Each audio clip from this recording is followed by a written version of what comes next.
He wasn't great against Iowa State, but they were able to win that game. Wasn't really a world beater against Kansas State, but they won. They lost that game by 2. So, which version of Jaylen Daniels are you going to get is the big thing? Because, like, maybe I'm being hard on the kid. The last 3 weeks, I will admit, the last 3 weeks he's played well. The Houston game, the Kansas State game, the Iowa State game, he's played well. He's improved. He's an improving football player that can hurt you on the ground and can hurt you through the air. Against the BYU, how does that look? That's the question. Vegas has BYU as 2.5-point favorites. I'm telling you, I think this defense of BYU gets got tonight, man. That's just my feeling. That's just my feeling that I have about things. Is they get got tonight. And I think it's Jaylen Daniels' ability to hurt them on the ground, right, is what's going to end up hurting BYU the most. So let's just say that plays out this way, and we see BYU suffer what would be their first loss of the year. If Kansas is able to beat BYU, and then Coach Prime and company are able to beat Kansas next week, how do we look at things? Where do we go from there? How do we then look at things down the stretch? It's going to be interesting, man.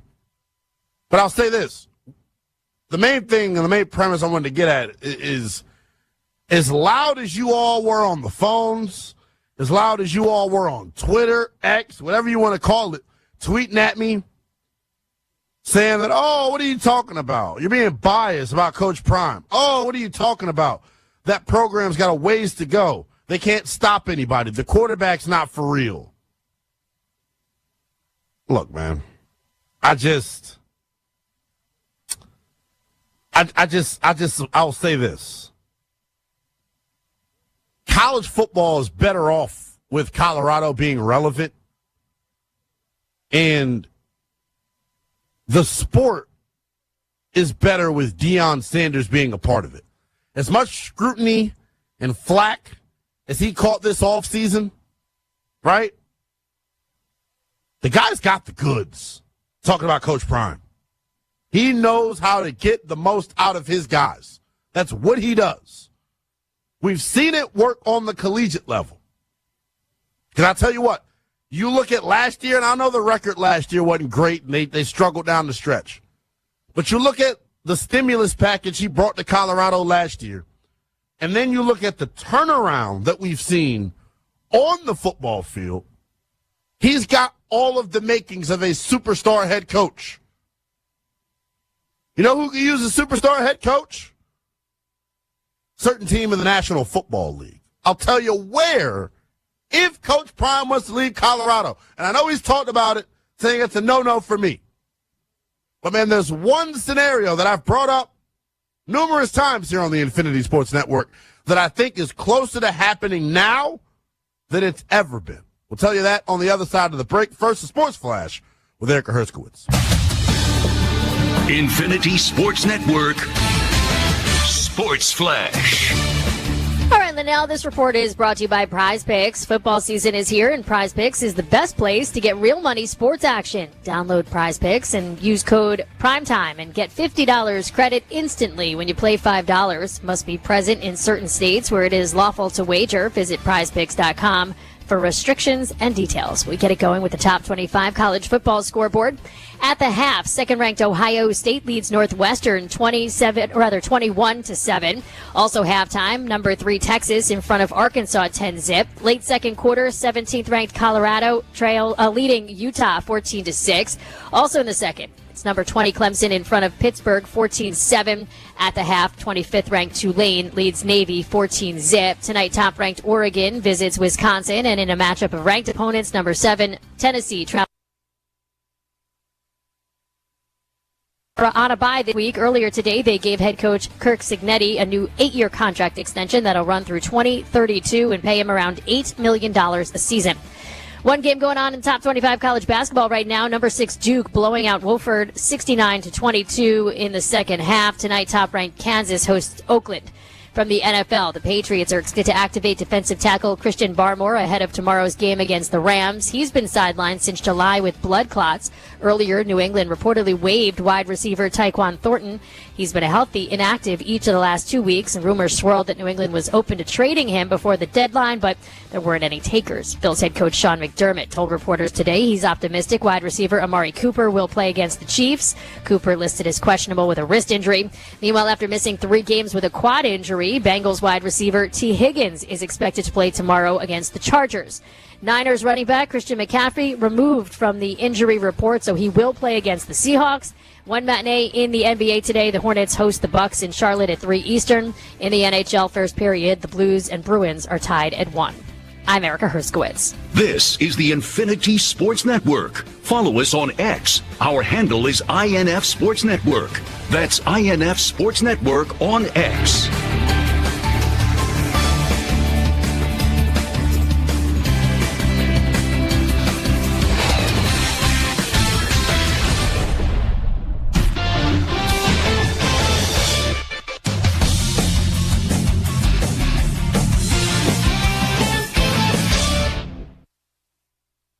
When your little one has a cold with a fever, try new Dayquil Kids Cold and Cough Plus Fever. It's the daytime coughing, aching, sore throat fever just for kids medicine. Dayquil Kids Cold and Cough Plus Fever offers fast, effective cold and fever relief for kids ages 6 and up with a delicious grape flavor that kids love. New Dayquil Kids Cold and Cough Plus Fever will help them feel better fast so they can get back to the fun stuff quickly. New Dayquil Kids Cold and Cough Plus Fever. Use as directed. Keep out of reach of children. All right, gentlemen, this is Emmett Smith on behalf of the Pen, and I've got the perfect play. Run straight to your doctor's office for a life-changing catch. Because when prostate cancer is caught early, it's up to 99% treatable, and one blood test might be all it takes. And now through November, the Pen is donating. Save big money and add a stylish look to your bathroom at Menards. Max has a great selection of showers, tubs, and surrounds. Max's freestanding bathtubs combine luxury and practicality. They have a sleek design and installation is simple. Right now, Max freestanding tubs are on sale through November 16th. Don't forget to check out our weekly flyer on Menards.com for all the great deals happening now. Save big money at Menards.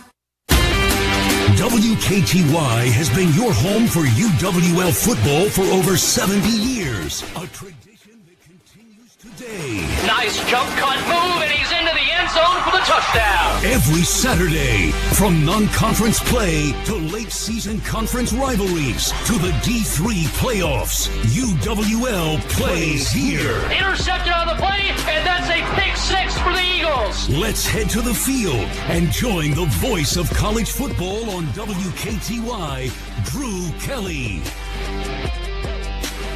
Good afternoon, everyone. Welcome into college football on WKTY live this afternoon. Also streaming on WKTYsports.com/video, the WKTY app, the WIAC network, and simulcasting on WPCN in Stevens Point. Drew Kelly live with you here from Roger Herring Stadium. It is the final week of the regular season in the WIAC and around D3 college football, and it is a massive game here this afternoon at Roger Herring as UWL needs the win to keep their playoff hopes alive. And that would get them to 7-3 with a 5-game winning streak to close out the season. Tyler Belke joining me again, as always. And Tyler, a roller coaster ride of a season. We've come down to this. They've been in playoff mode the last 5 weeks, ever since their defeat to UW Oshkosh. You knew you had to go undefeated. And somehow, some way, they've got it to this point. Just got to finish the job this afternoon. Yeah, I mean, what a season it has been for these Eagles. There's been a lot of highs and there's been a lot of lows as well, but we can only try to win today and see if the selection committee's on our side. That's really what it comes down to. I think they've done their part with this huge win streak that they've had, but more importantly, it's senior day. And, I mean, these seniors have done a tremendous job for this program the last 4, 5, I think even 6 years if you're Ryan Daines as well. And what a beautiful day to celebrate them. No better time to do it in the final game of the regular season, and let's hope this isn't the final game they're wearing maroon and gray. Yeah, no question. Obviously, the announcements will be coming up tomorrow afternoon during the selection show. We'll figure out if we're going, where we're going, all of that stuff. So we'll obviously keep you posted on that as well. And I think at the worst case scenario, you have the Isthmus Bowl basically locked up. If you don't go to the playoffs, you're thinking of one more game at the very worst. But obviously, they're looking to go to the D3 playoffs, have another chance at a national championship run. We're going to take a 30-second break, a 30-second timeout, and then we'll have our interview with head coach Matt Janus coming our way next. This is College Football Live on WKTY. Attention music lovers, great news. Christmas came early. The registration deadline for the Wisco to Nashville holiday trip has been extended through Friday. Don't wait. This is your final chance to join me, I'm Jen O'Brien, on an unforgettable Nashville adventure from December 4th through the 8th. We'll explore Music Row, enjoy the Grand Ole Opry Christmas show, and dance the night away at the Nashville Palace. This trip includes meals, hotels, transportation by Ready, bus, and attraction tickets. Time is running out, so visit WiscoTrips.com to book your trip now. Welcome back to the pregame show. Drew Kelly speaking with head coach of the UWL Eagles, Matt Janus. Coach, another hold your breath kind of win against UW Whitewater last week, something that we kind of figured it would be. Let's go back to that first half when really the defense kind of controlled that offense. It allowed your offense to kind of gradually get into the game. How important and how impressive was that defensive performance in the first half? Yeah, I mean, as I think everybody's starting to figure out as Eagle fans, especially over the last couple of years here. I mean, welcome to the league. I mean, that's what the league's about. I mean, it's going to be like that. It's going to continue to be like that with the teams and the coaches that we have. And I think right away, I mean, our defense got the momentum for us. I mean, as an entire football program, we shut that team out in the first half. I think we just had some huge momentum plays. We get a huge stop early on third down. We get a huge, they move the ball a little bit, and then Austin Canati blocks a field goal, and then they get into a 4th and 1 in their territory, and we kind of had our whole heavy package that they were going to bring in an extra tackle and all their tight ends, and we stonewalled them on that one with Aaron Schmitz and Landon Oyen. And so just the way our defense was able to keep that game under control and take away the run from a team that is really good at running the ball. And even if you look at the end of the game stats, right, when you hold them to 78 yards, 85, so whatever it was, rushing under 100, that's just a phenomenal job by the defense there. And then obviously as we got going into the second half, then it completely switched the other way, right? And it switched to the offense now, and us needing. That's what's so cool about the way we've been doing things over the last. We talked about hitting reset as a football program, and that's what's been so special is to watch our group play as a team, right? And so, like, we talk all the time about doing what's demanded to win the game, and at times that's going to take the defense to keep them off the scoreboard, and then at other times it's going to be the offense, like, you got to score, and special teams, we need plays here, and so that's what happened. And then the second half, then it switched gears, and our deep, they started to attack some certain parts of our blitz, our blitzing and our blitz coverage behind that, but our offense continued to find ways to make big plays and to bring that along, and then obviously one big play at the end by Ross Gangler. Yeah, 2 weeks in a row by Ross Gangler. Just talk about his progression as a player throughout the season. Didn't get a whole lot of playing time at the beginning, but then these last couple of weeks with injuries and everything like that, he's really stepped up. Yeah, big time. I mean, Ross comes in as a transfer from Wisconsin, and going with Ross, it was as a coaches, it was trying to figure out where we needed him and what kind of depth or where we were going to put him. And we knew there was going to be, regardless of the level that you come from, there, like whether it's a freshman or a transfer coming in, like there's going to be a learning curve with the playbook, right? When you're going against guys that maybe if you're a senior in a program, you've had the same defense, you've had the same offense for all 4 years of your career, right? And so there's the subtleties of the playbook that Ross needed to pick up on. And so we had him at linebacker. We thought he was going to add depth there. And then what happens is we started kind of getting banged up at the defensive line. So we moved him to defensive line. Really, what was it, 5 weeks ago? And so we needed him there. And so, he was kind of a 3-4 outside linebacker. So he kind of lived in both worlds at Wisconsin, where he kind of knew some pass rushing. So we knew that was going to be possible with him. And so really give the credit to Ross in terms of the way he wanted to pick that up, the way he learned, the way he worked with Coach Collicott, and now I feel he's to the point now where he's just playing football, and now he's making, like you said, he's made 2 huge stops at the end of the games for us over the last couple of weeks. On the offensive side, we've continued to see the progression of Kyle Haas, and kind of from the first full game against Eau Claire to now, just seems like he's gotten a lot more comfortable in kind of commanding the offense and leading the offense in general. Can you talk about his progression? I mean, it's the same thing as Ross, right? I mean, there's a guy that came in. Now he had a semester, right? So he came in a semester last year, so he had some spring ball to work through. But like we continue to say it as a staff, like 'cause we do it. We get a lot of transfers in it because of lacrosse, right? The beauty of it, the academics, the social life of what lacrosse is. So we get a lot of transfers, and we always say like it doesn't matter where you come from. Like there's a progression with everything, and there's a learning curve. And so as transfers come in, as they get that first year, they usually get their play better their second year under a program. We have more success with them, but obviously Kyle has been thrown into the fire here, and so what we're seeing is his progression really at a fast pace now, and you see him get more and more comfortable as the game goes on, because as the season goes on, because he's getting more and more on Coach McGuire's wavelength, right? Like when you're a high RPO offense and you run, and with play calling, like it's not just about. I think a lot of people say like, oh, well, it's like a video game. You run the play, and this is the play, and this is the route. It's like there's a wavelength that you have to get on with the play caller, right? And why he's calling certain things. And okay, yes, we have an RPO, and it tells you to read this and that. But like, there's also times where like, okay, we want you on our wavelength. When to throw the one-on-one to Jack Studer, and so it's finding and it's getting those two really getting on the same page with everything. And so that's what we're kind of seeing. The more comfort. He knows the playbook. He knows what to like. He knows that stuff. But now you're starting to see him pair up with Coach McGuire, and as we've seen in the past at that position, when that starts to happen, special things start to happen on offense. Going back to that 3-game losing streak early in the season, and you take a look at these last 4 weeks, basically the only difference is the fact that you guys are making the plays in the fourth quarter as opposed to those 3 weeks when it wasn't happening. But what does it say about the guys in the locker room and kind of the leadership that it didn't let it go completely off the rails? Because I think if you have different players, not kind of the same kinds of leaders, it might have just completely gone in a different direction. Yeah, no doubt. I mean, captains, seniors, all that stuff kind of molds together to form that. And I think, what happened was when we addressed that, and we talked about that on air, when we addressed the problems that we were having internally with our team and with our staff, right? It's an entire program. And we said, okay, hey, winning became everything, and that's it. And it has to be more than that. And I think what happened to the players was they recognized that, right? And they said, they didn't disagree with me on that, right? They're like, Coach, you're spot on. You're right. And so they responded to that, and they in turn took the leadership on that, and they in turn then, okay, we want to hang out more with each other. We want to work on, our values of accountability, of commitment, of growth, and positivity. Like they do that, and to be honest with you, that's all we've talked about as a football. I have not talked about Stevens Point. I have not talked about Stout. I have not talked about Eau Claire. I have not talked about Whitewater with those guys. We outside of the basic information that they need, we talk about our values and making sure that we fall back into our values. And it should be no different in today's game. It's like there's going to be stuff like, I know people look at Stevens Point's record and say, okay, well you're just gonna show up and just win. Like no, there's going to be Stevens Point has fought every team that they played in this league. They have, with the exception of one game where they started flat, the quarterbacks were hurt. They have made a game with Stout. They've made a game. They had a great game last week, especially early on against River Falls. They're going to fight. And so our football program needs to continue to fall back to our values, and we got to fall back to that and keep our composure. And that's what we've done over the last couple of weeks here with that.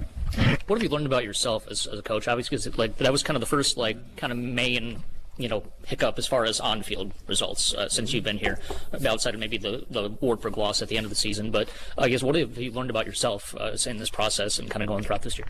Probably learned more about just coaching in general. I've learned more this year than I ever have, probably in my entire career of coaching. And you realize how important the culture of a football program is. And I think sometimes as a coach you overlook that, or you don't think about that because you're so worried about X's and O's, and you're so worried about recruiting, and you're worried about stuff that only matters on the on-field stuff. And then you realize after this year, you're like, and learning from this year, you're like, oh my God, that stuff is everything. And we shouldn't be worried about trying to build the most talented roster. We should be worried about our culture and trying to do that stuff, because then when you have players that are all in like that, they'll fight like hell for you. So learn some of that stuff. Learn the value of staying true to yourself and who you are, right? And I think early part of the year, it was there was the pressure. There was we can't make a mistake. There was, and so that in turn changes you as a coach. And all of a sudden, I'm not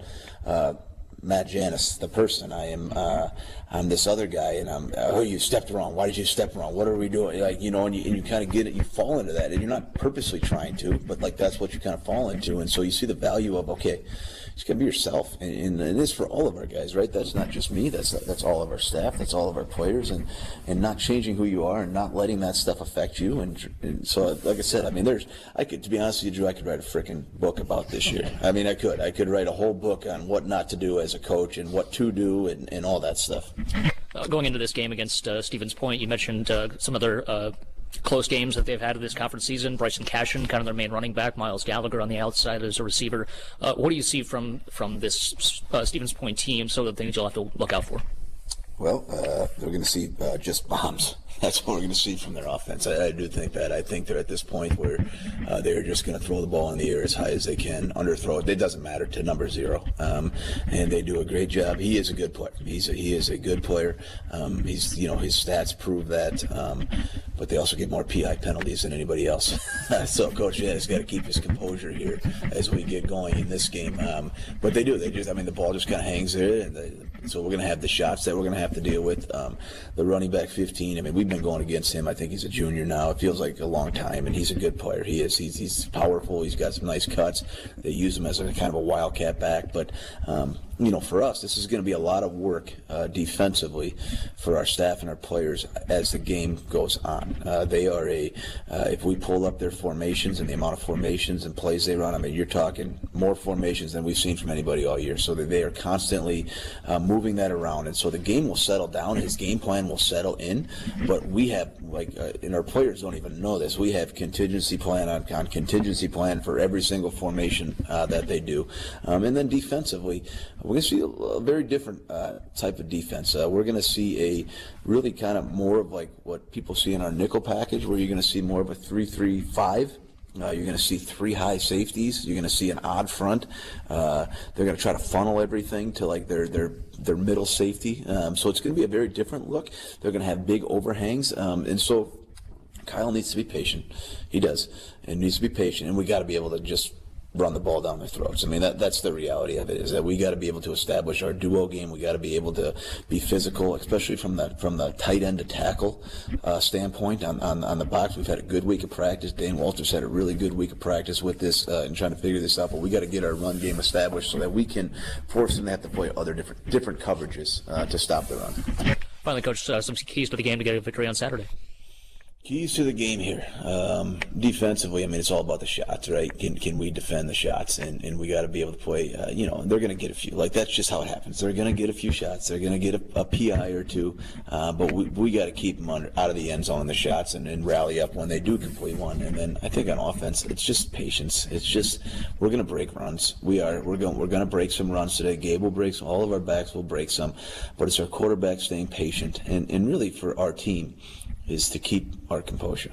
And they've done such a good job of that. But that's so true. I think, like I said, I think a lot of the outside world's telling them that you're just going to, it's like playing Madden on rookie, right? You're gonna just do it. And that's not going to be the case. Like Luke Vinay, and I told you, I tell everybody this, I've been going against Luke Vinay as a play caller since 2014, and I think he's still the best that I've gone against. I think he's a phenomenal coach. I think their O-line coach, Austin Archer's really good.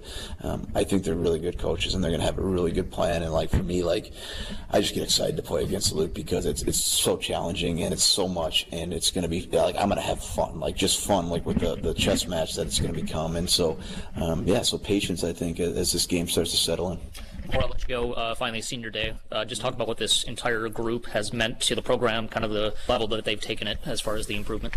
Yeah, I mean, I'd have to look it up. I mean, this has to be, if not the most winningest class, maybe, in UW lacrosse history. Across their tenure. I mean, you're talking 3 playoff appearances, knock on wood, hopefully 4. You're talking 2 conference championships, knock on wood, if something goes our way, maybe 3rd. And so you're talking about a group that has just won since they've been here, a group that just knows how to do that. And but I mean, that's the field's one thing. I think the coolest part of being a coach, and I tell people this sometimes, but not enough, but the coolest part of being a coach is, especially at the college level, is you get to see them through some of the biggest transition parts of their life, right? Like they show up as a wide-eyed teenager who doesn't know any better as a freshman, right? And they leave as a senior, and they're a man, and they're getting jobs, and they're going out into the real world. And so you get to kind of be with them through that journey, right? You get to see them, at their highest of highs, right? Like a group that's won championships, went to quarterfinals, right? Individual plays, right? We've gone to Italy together. You see some of that stuff, but then you also get to be there for their lowest of lows, right? You see, it could be an injury, right? Whether it's season ending or something like that, or you see a girlfriend breaks up with them that they were really close with, or just the adversity that they face, and you get to see whether it's from afar or whether you're directly involved. Like you get to see how they handle that, and I think that's, to me, the coolest part of being a football coach. And so for these guys, these guys mean a lot to me. These guys are, first full year of, some of them like Connor Fonrick and Aaron Schmitz and Ryan Daines. Jack Studer, like that's like pre-COVID. You know what I mean? Like that's how, we think just as everybody thinks COVID happened forever ago, right? Like those guys were here. We go through COVID together. This is like our first, true recruiting class from start to finish. Like it's just, there's a lot that goes into this group, and it's hard to imagine, this program without them. So just in short, thankful for them. Thankful I got to coach them, and proud of them. Starting lineups kickoff coming your way next. This is college football on WKTY.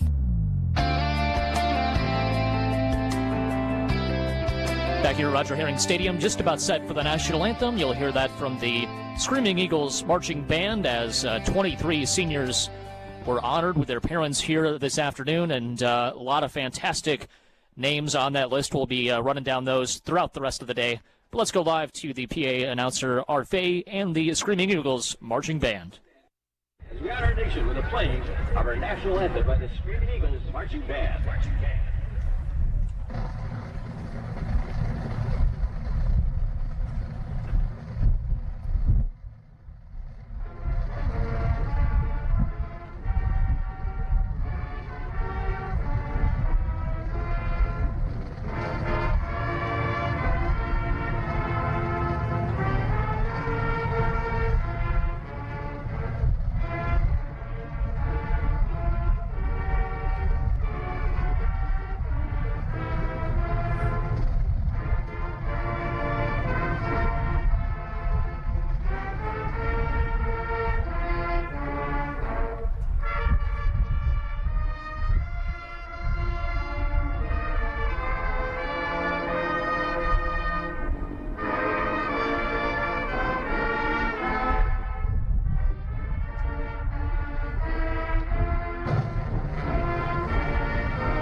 The national anthem performed by the Screaming Eagles marching band. Let's take a 30-second break. We'll be giving you our final thoughts before the kickoff, and also the kickoff coming your way next. This is College Football Live on WKTY. No one ever expects their child to need a children's hospital. When they do, you want the best care possible. Children's Miracle Network Hospitals at Gunderson Health System delivers a wide range of specialty pediatric services right here in the Cooley region. With your help, you can ensure the best care stays available while increasing awareness for children in need. Donate today. Go to childrensmiraclenetworkhospitals.org. This message has been brought to you by Jacobson Dental.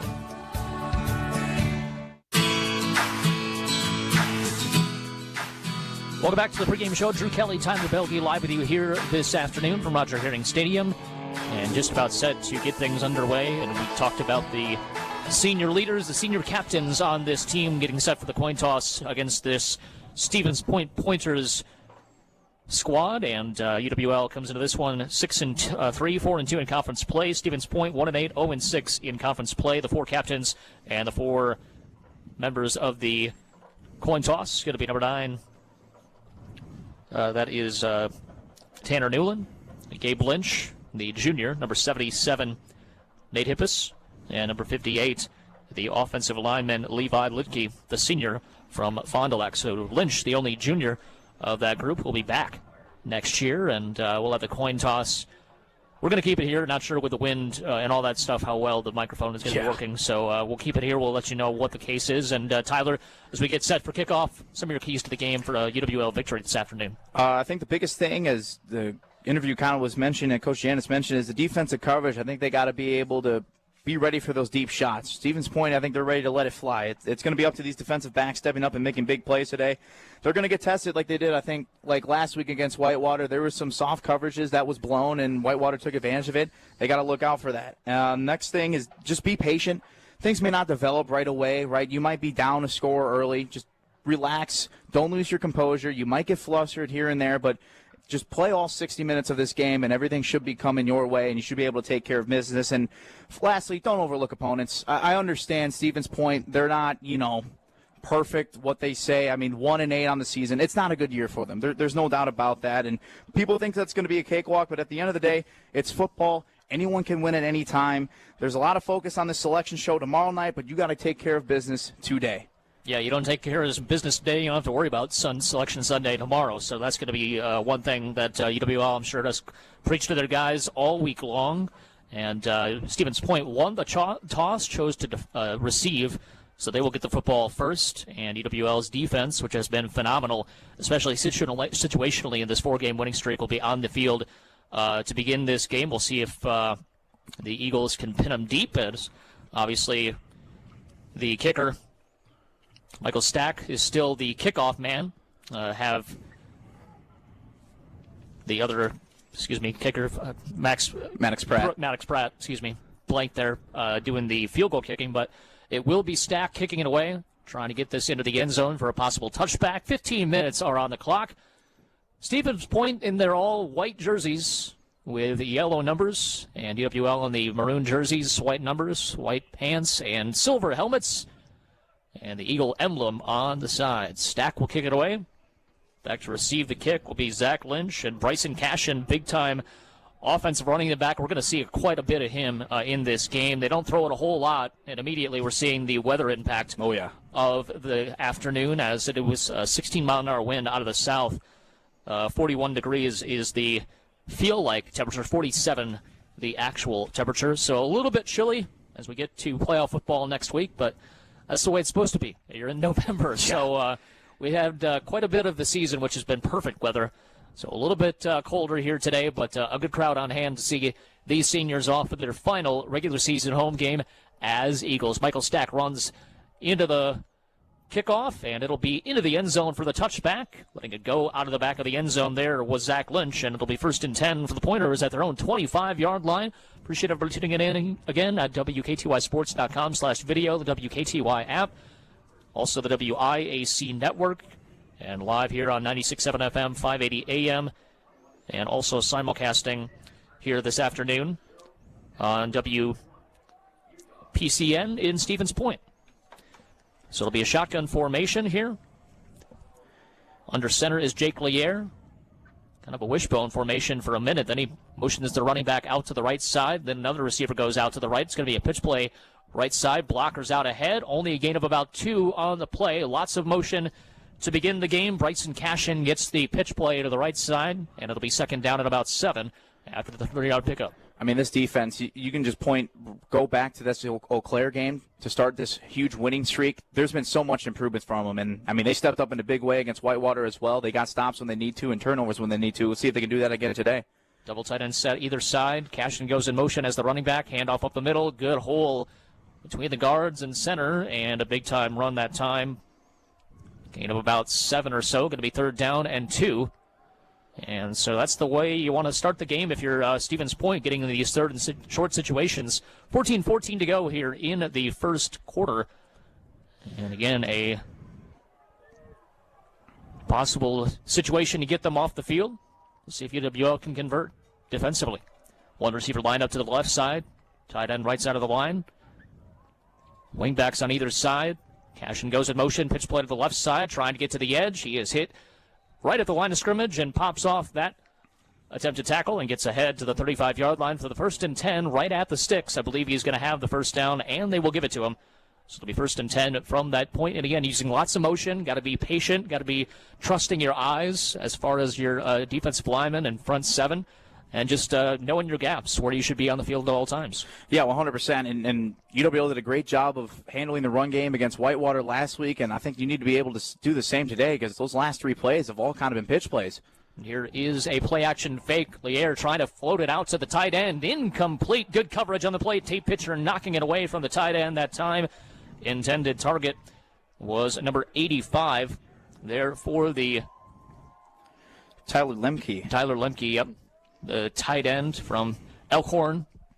2nd down and 10 after the incompletion. Ball at the 35 of Stevens Point. 13:23 to go here in quarter number 1. And it'll be a handoff, delayed handoff there. And ball pops out at the very end, but they're going to rule him down. Forward progress was stopped there on the dive play up the gut. I believe that was Cashin again, number 7. That time Hill, and it'll be 2nd down and about 6. Oh, Adam Quam almost had that one. He wanted it badly, and you're right. I think it was just a half second too late from getting that football into the Eagles' hands offensively, but a great job there. Stopping the run initially, right on that first contact, and now another 3rd down situation where you got to try to get off the field. 6 yards to go. 3 receivers out to the right side, 1 to the left. 3rd down and 6. Ball at the 39-yard line. Receiver goes in motion, then back to the right. And it'll be a shotgun formation for Lier. Looks to the right the whole way. Pressure comes. Steps into the pocket. And now it's going to be short by a yard. Got to the 44-yard line, and it is cut down there on the play by Adam Quam, among others. And we'll see what Stevens Point decides to do. It looks like they're going to go for it here on 4th and 1. I mean, why not, right? You know, final game of the season, might as well just let it fly, see what he can do. But give credit there to Isaac Daggett. Putting pressure initially right away, had to force him out of the pocket. And the only thing he could do was try to run and take off. And good job meeting him right there, right in front of the 1st down marker. And here you go, 4th down situation. See if you can get a stop. Wingbacks on either side. 1 deep back, and it's going to be a handoff up the middle, trying to get to the 1st down marker. I think he's got it. Ooh. Across the 45 to the 45.5-yard line there. Didn't need much, didn't get much. And that time it was Zach Lynch. Lucas Mills, my apologies, yeah. Number 7. And again, these numbers are barely legible from up here in the press box, so bear with us here. 1st down and 10 as we kind of get used to all the pretty thin body types of these players. Yeah, pretty thin outline on the numbers. No doubt about that. Under center is Lier. Awaits the snap. Wing back on either side. Play action fake. 5-step drop. Looks to the right side. And those shot plays are going to be open. That one is. And it's inside the 40 down to the 39-yard line. Slung down on the play there by Trent Mullen. And the catch that time by number 9, Zach Lynch. Or I think it was 0, Miles Gallagher. Which is 0, looks like 9. Got exactly. it. Okay. Got it. He's their Gallagher. Top receiver, so yes, they're going to be looking for him at all times. They certainly tonight. are. Play action fake there, work to perfection. 3 receivers out to the left side, 1 to the right. Empty in the gun is Lier. Looks to the right on the dump off. Incomplete, hit the ground. Good coverage on the back end to make it difficult on the tight end. Trying to make the reception. Brings up 2nd down and 10 coming up. And trying to go back to that play action. I don't know if Mullen just wasn't there in time, if he wasn't quick enough, but Mullen is a fairly fast guy, but probably just was bluffed on the play action there, and that's how Gallagher got so open on that previous play. Elijah Mott, the other tight end that's in there, is going to be lined up to the left side here. 1 receiver out to the left. And a wing back on either side of the formation. 1 back right behind Lier. Sends running back in motion. Going to be a handoff to the left side. Good. Patient run. Gets to the right side on a cutback. He tripped. The turf monster got him. 20-yard line here. Number 7, Lucas Mills, the fullback, had a big-time head of steam, had nobody in front of him, and simply tripped on his shoelaces. And it'll be 1st and 10 just on the red zone line at the 20. Yeah, looked like on the replay just kind of tripped over on the toes, really. I have no explanation of what happened there. That's just old Roger Herring just slowing him down to try to keep the points off the board early. 1 receiver out to the right side, 1 to the left, wingbacks on either side. Mills, the fullback, right behind Lier. Fake the pitch play, roll out to the left side, and floating it to the flat. It's complete, breaking the ankle tackle and getting run out of bounds, but giving a little bit of a shove on the end of it that time. Gain of about 4 on the play. That looked like Tyler Rittenhouse.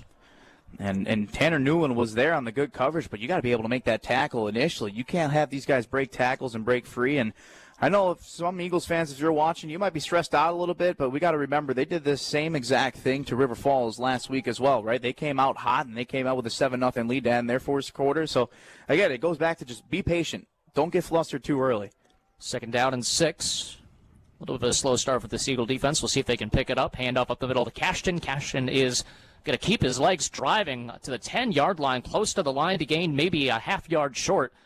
And it's going to bring up 3rd down and inches, and Coach Janus can't be happy with the way the defense has started. Obviously, it's early, and obviously the offense hasn't had a chance to get their unit on the field yet. But you hope the defense kind of sets the tone here as they put in some extra bodies trying to stuff this 3rd down and short. And they could have gotten off the field a couple times. There's been 2 3rd down situations and even 1 4th down situation where we probably should have been off the field. But, yeah, it can be frustrating as a coach seeing this. One receiver out to the left side. And the handoff to Cashin up the middle. Big hole from the right side of the offensive line that time, and he follows his blockers to the 6. 1st down and goal coming up here for Stevens Point. 8:50 to go in the first quarter. This has been a very successful drive for the Pointers. I haven't given it back to UWL yet. Yes, it has. And if you're Stevens Point, you got to get 6 points here no matter what, because this is a very successful opening drive for them. To come away with only 3 points would be extremely disappointing, and that's not what you want to see. If you want to try to shock the world today, you got to come up big with 6 points here on this drive.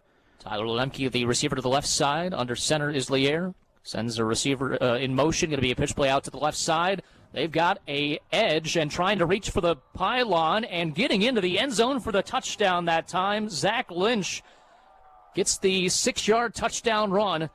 8:21 to go in the first quarter. And right off the bat, the Pointers have gone right down the field, 75 yards, and a touchdown drive that lasted almost 7 minutes. Yeah, that was just great execution that whole way through. It was a great drive, great play calling, open play calling to start things off. And Eagles defense, they got to make adjustments, but knowing what we've seen all season, they've been able to do that. So, again, very early. Let's see what the offense can do to respond. Here's the snap, hold, kick on the way, and the extra point is up and good. So Stevens Point takes the first shot of the game, gets the first touchdown of the game. It's 7-0. UWL's offense comes out on the field next when we come back. This is college football on WKTY. Back in 60 seconds. If you're a sports fan, you can't afford to miss the Dan Patrick Show on WKTY. Would you say this has been a good tournament, great tournament, exciting tournament, or a little disappointing? Because I think we're looking for that surprise. If Oakland had made it to the Sweet 16, then we would probably say, boy, this has been a great tournament. It's hard to look at NC State and say, wow, Cinderella story. You're in a Power 5 conference, but NC State is your Cinderella story. You got your top 4 seeds, and then the next 4 seeds, and then you got 2 of your number 3 seeds that are in there. So a lot of chalk. And last year, I think if you totaled up the seeds in the Final Four, it was 23. We're probably not going to have anywhere near that this year. Felt like we were top-heavy, and it's certainly playing out that way that we're top-heavy. Don't miss the Dan Patrick Show, weekday mornings 9 to 11 on WKTY, 96.7 FM, 580 AM.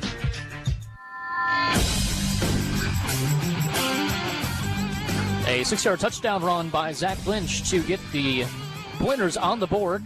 The 1-8, 0-6 in WIAC play. Pointers trying to get their first conference win of the season. EWL trying to clinch a playoff berth for the 4th straight year under head coach Matt Janus. Obviously, the first year was canceled due to COVID, and the ball goes off the tee on this side as well. And this is going to happen the rest of the afternoon, pretty much, with this win not going to really die down quite a bit. Not taking any chances either, getting a holder right away. Right away, yep.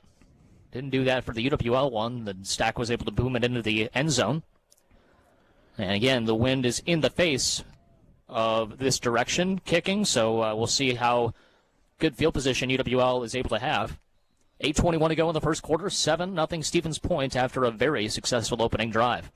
And the run-up and the kick, and it'll be a sidewinder and takes a hop. The 23-yard line picked up on a hop by Jack Janke out across the 35 and drags a defender to the 38-yard line. So very good field position for this UWL offense to begin the game, and that's where Kyle Haas and this offense will take over, and we obviously have seen him grow quite a bit. We talked about that to Coach Janus as well, and just seeing him get more comfortable in this offense. But really the improvement of the offensive line and the running game has really been the big story so far in this season. Yes, it has been. And let's even just talk about last week against Whitewater. They did what they needed to do. They went up with a 2-score lead going into halftime, and then they were able to respond in that crazy fourth-quarter shootout. And that kind of goes credit to number 20, Jack Studer, hitting him 2 times in the end zone. Play-action fake on the opening drive, going for Studer and underthrowing him. He could have just basically handed it off to him if he wanted to. Jack Studer on a play-action fake.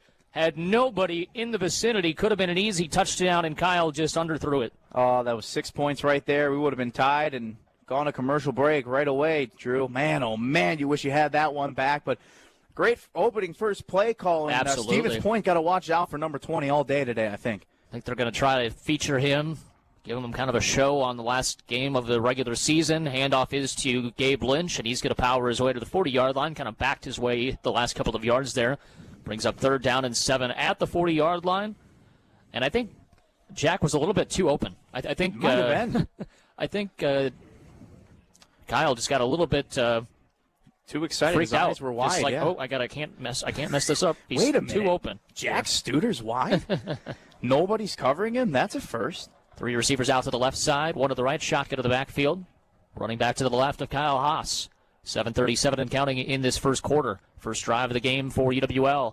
Haas has time going high for Wyatt Lemoyne as he's upended near the first down marker. He got the first down, and they will move the chains. A great catch by Wyatt. A little bit high, a little bit behind him, and he's still able to make the catch and take the contact for the new set of downs. Yeah, a heck of a catch there from Wyatt Lemoyne. A very athletic play there from the second leading receiver in receptions and yards. But Kyle Haas, you're right. Those are 2 very not characteristic throws of him. Usually he's been on the money in these last couple of starts, but he's got to be able to figure that out today. 2 receivers left, 1 right, offset eye in the backfield, handoff to Gabe Lynch, pops through the first initial hole, gets across midfield, and is shoved forward by a couple of his teammates, and gets about 4 yards on the play to the 49 of Stevens Point. And we heard Coach Janus talk about this is going to be a big-time game for Gabe Lynch. They got to be able to run the football with this kind of weird front that they've got in Stevens Point, only 3 defensive linemen. Yeah, they do. And Gabe Lynch, unfortunately, had his streak broken last week, not being able to have a touchdown. But he had 5 games in a row with at least 1 rushing touchdown on the ground, so expect to have his name called today into the end zone.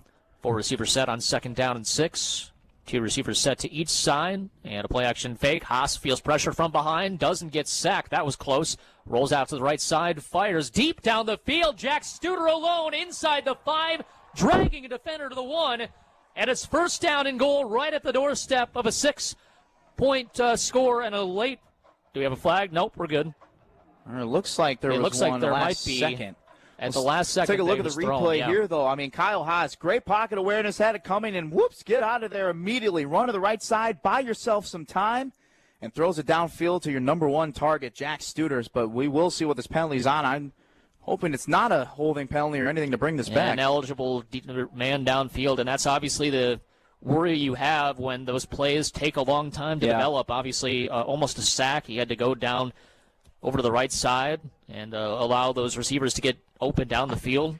One of those linemen just a little bit too far. And you wonder, too, if the lineman thought that he was going to take off, too, right? Yeah. I mean, Kyle Haas is a runner at the end of the day, so when you usually see him scramble out of the pocket, sometimes he likes to take off. But I did like Kyle Haas staying true to himself and trying to see what he can do with the arm there, and that was a good job. But I think it was just miscommunication, really, from the offensive lineman and Kyle Haas. They're just usually used to having him take off. 2nd down and 11 after the 5-yard penalty. 1 receiver out to the right side, 2 to the left. Running back to the right of Kyle in the shotgun formation. They send Jack Janke closer to the line of scrimmage now on the right side. Braden Ott, the running back, out into the flat.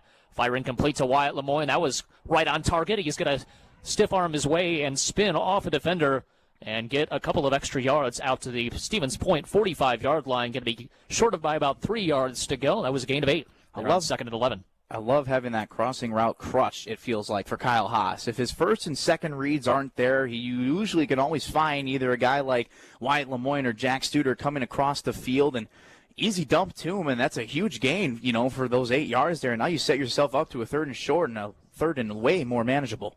2 receivers out to the right side. Jack, the lone receiver, on the left side. Pistol in the backfield. Braden Ott awaits the snap and the handoff, I should say, and trying to push his way forward to the first down marker. He does not get it. And a gain of 2 there up the middle.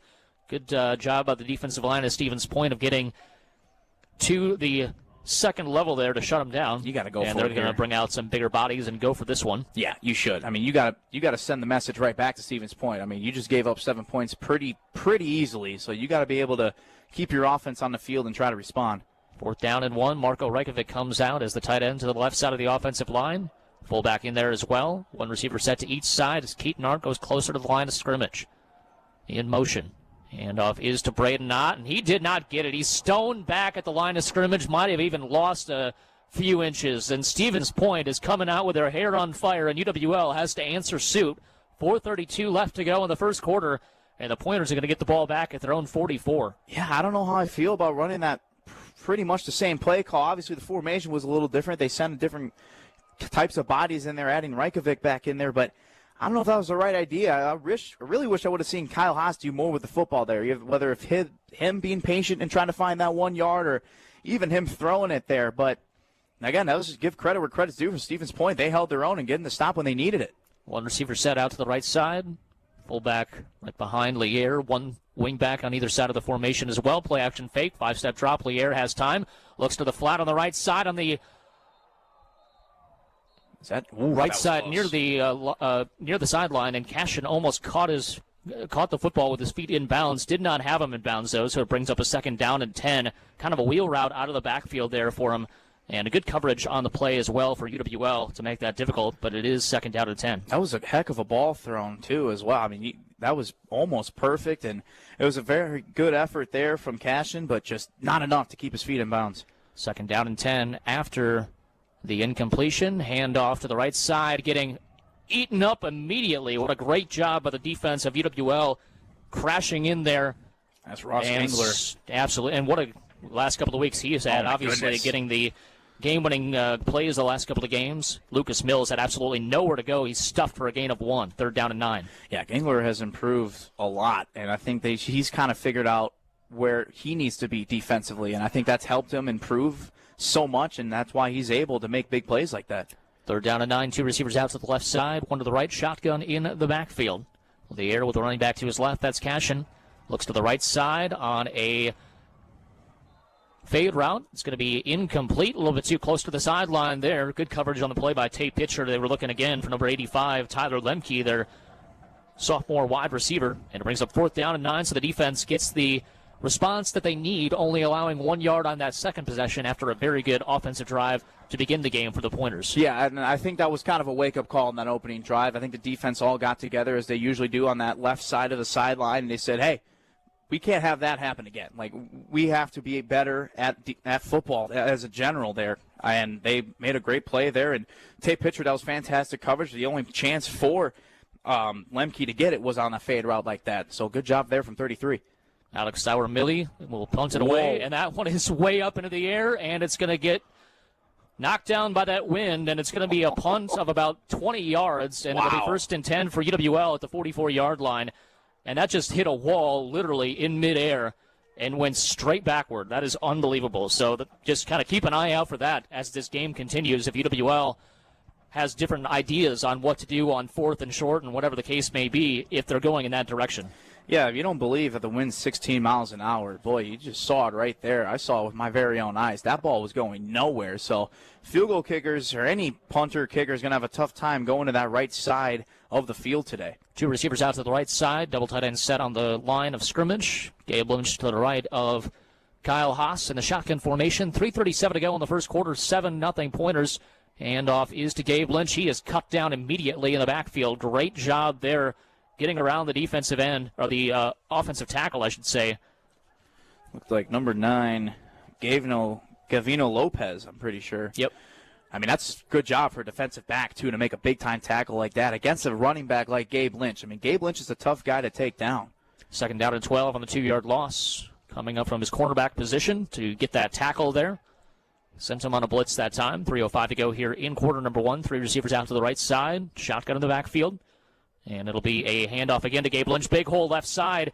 And that's Najee Mitchell, my apologies. Gets inside the midfield marker to the 47 of Stevens Point. Almost got a first down there on 2nd and 12. It'll bring up 3rd down and 1. Yeah, that was a beautiful run there. They pulled some linemen to go to that left side, and that's what you kind of got to do. I think you got to move the linemen around a little bit because there's only 3 up front to begin with. So you got to try to create more holes in different ways to go against this different defensive formation that you haven't really seen all year this year, and a fantastic run to set yourself up to a 3rd and short. Mitchell stays in the game. 2 receivers out to the right side, none left. Hand up, big hole at the middle. Mitchell drags a defender on his back a couple of yards and gets to the 40-yard line, and that'll move the chains for the Eagles.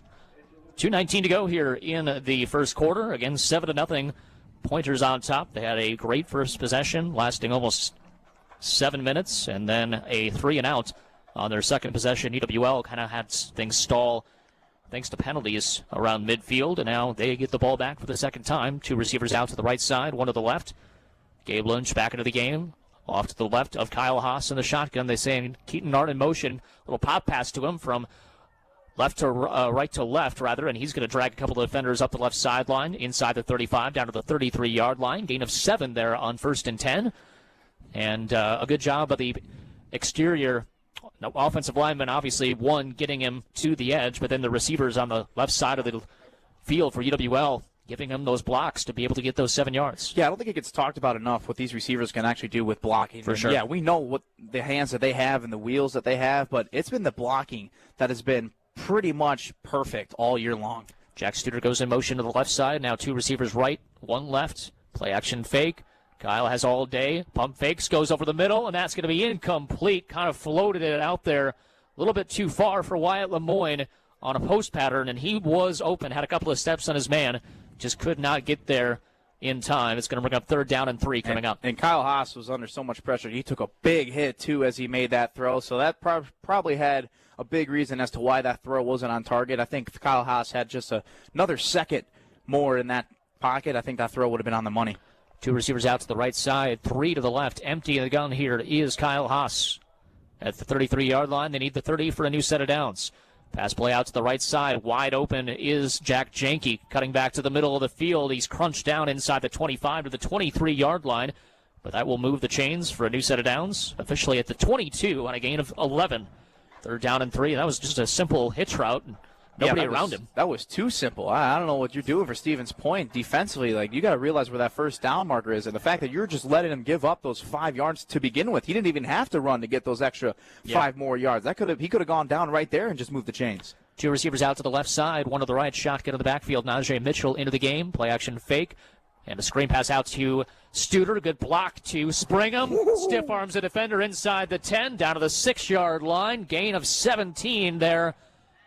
And it'll be 1st and goal coming up for UWL with 25 seconds to go. We'll see if they go quickly to get another play call here. I am so sorry for Ian Struve taking that stiff arm right there from Jack Studer. My goodness, that was disgusting.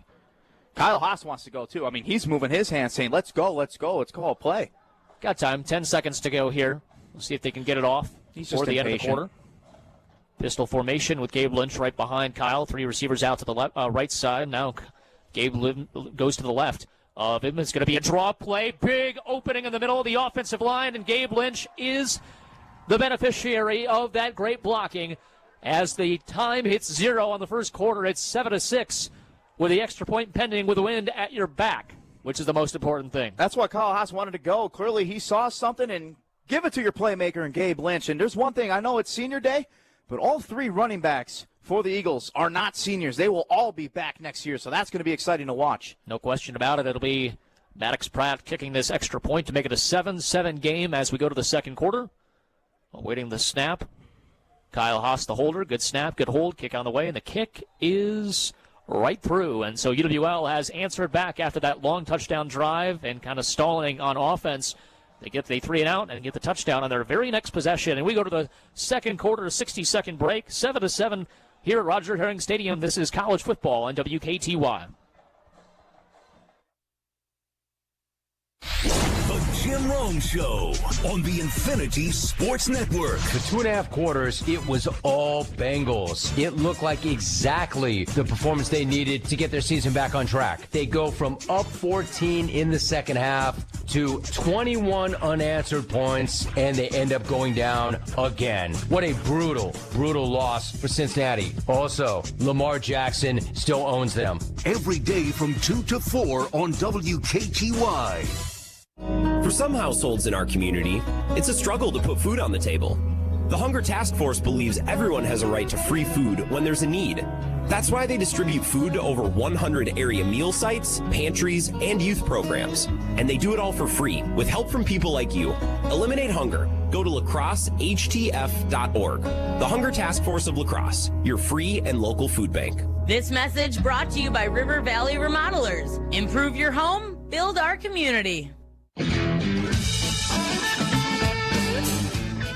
Welcome back to Roger Herring Stadium. Drew Kelly, Tyler Bilkey with you here this afternoon. Start of the second quarter and start of this drive as the touchdown run by Gabe Lynch from 6 yards away tied it up as time expired. Two return men back, Zach Lynch, Bryson Cashin here for Stevens Point. Michael Stack will try to keep it on the tee here without needing a holder. And no such luck. He didn't even back up. Backed up about 2 steps and then it fell off the tee. So it will be Charlie Fish, the defensive back from Mount Horeb, the junior, who will be holding it for Michael Stack. 15 minutes on the clock for quarter number 2. Appreciate everybody tuning in here on WKTY. Streaming on WKTYSports.com/video, the WKTY app, and the WIAC network. And the high end-over-end kick gets hit by that wind, and a fair catch called for and made at the 28-yard line of Stevens Point. So it's basically impossible to kick in this direction. I think that's what we're learning. Yeah, it is. Just a quick update around the WIAC. UW Oshkosh playing UW Falls, River Falls. River Falls leads at 7-0, and then UW Platteville and UW Stout. Platteville trying to take the solo conference title. They are all tied up at the end of one, 7-7. And Stout, with all the tiebreakers, they would be the automatic qualifier in the D3 playoffs if they do get the victory over UW Platteville. So that's something to keep an eye on as we continue throughout the afternoon. One receiver out to the left side, wingbacks on either side. One back behind Jacob Lier, and here's the pitch play on a counter.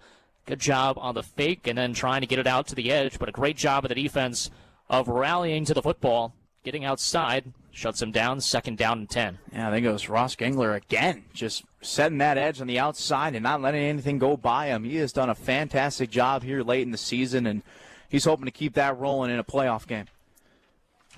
Officially gave him 1 yard, 2nd down and 9 coming up. 14:32 to go here in quarter number 2. One receiver out to the left side, none right. Wingback goes in motion. Going to be a fake to him. Going to be a rollout. In trouble is Lier. He was hit. He was sacked. Nate Wilcher near it. And UWL has pounced on it. 3 or 4 Eagles came in from behind. And the Eagles get the sack, strip, fumble. And it'll be 1st and 10 for the Eagles at the 15-yard line. Stevens Point coach not happy about something, but it was a great job by Ryan Daines coming from the backside, and that fake rollout fooled absolutely anybody. Yeah, when you're doing a play action like that, you got to be aware of this defensive front from UWL, and Ryan Daines is all over it. I think it was Ross Gengler again. Now, Johnny on the spot, getting the football, a fantastic job for UWL, and things are starting to click here. It might have took a little while after a failed drive defensively and offensively, but I think things are starting to click. Let's see if we can get points on the board. 14:18 to go. UWL in the red zone of Stevens Point. It's going to be a play-action fake to Najee Mitchell. Kyle Haas going back to the left side. Nobody home. Not sure if there was a miscommunication or Najee Mitchell kind of got tied up there at the beginning of his route. He was pushed down, hard. And Kyle basically just threw it where he expected Najee to be. Bradenot's going to come in for Najee now. 2nd down and 10 after the incompletion. Yeah, Najee took a big shove, and that backed him up just like 3 yards, let alone. So he was already struggling trying to catch up. And Tyler Bowman was also running to that same direction. So I think Kyle Haas just kind of played it safe and let's see if one of either of these two Eagle receivers can try to get that football. 3 receivers out to the right side. Shotgun to the backfield. Bradenot get the fake handoff to him. Wide open over the middle. Just an easy seam route. Tyler Bowman stands alone in the end zone for the touchdown. UWL 13-7. And that was a pretty play-action fake. They fooled them quite a bit on a number of those play-action fakes here. And Bowman just, no one around him. Yeah, that's on the corner, just giving up. And he had 2 seconds trying to go back forward, thought it was a run, and that was way too easy for UWL. And good throw from Kyle Haas and good, easy catch for Tyler Bowman. Maddox Pratt to kick the extra point in this direction. We'll see how this goes. Good snap, good hold, kick on the way. And the kick is off the uprights and is no good. So I don't know if he pushed it or if the wind pushed it, did it itself. But nevertheless, it is a missed extra point for Maddox Pratt on the side of the field that we've been talking about into the wind. So that's, again, something we'll have to keep an eye on for the entirety of the game. 13-7, 14:06 to go in the first half. We're back in 60 seconds. This is college football on WKTY.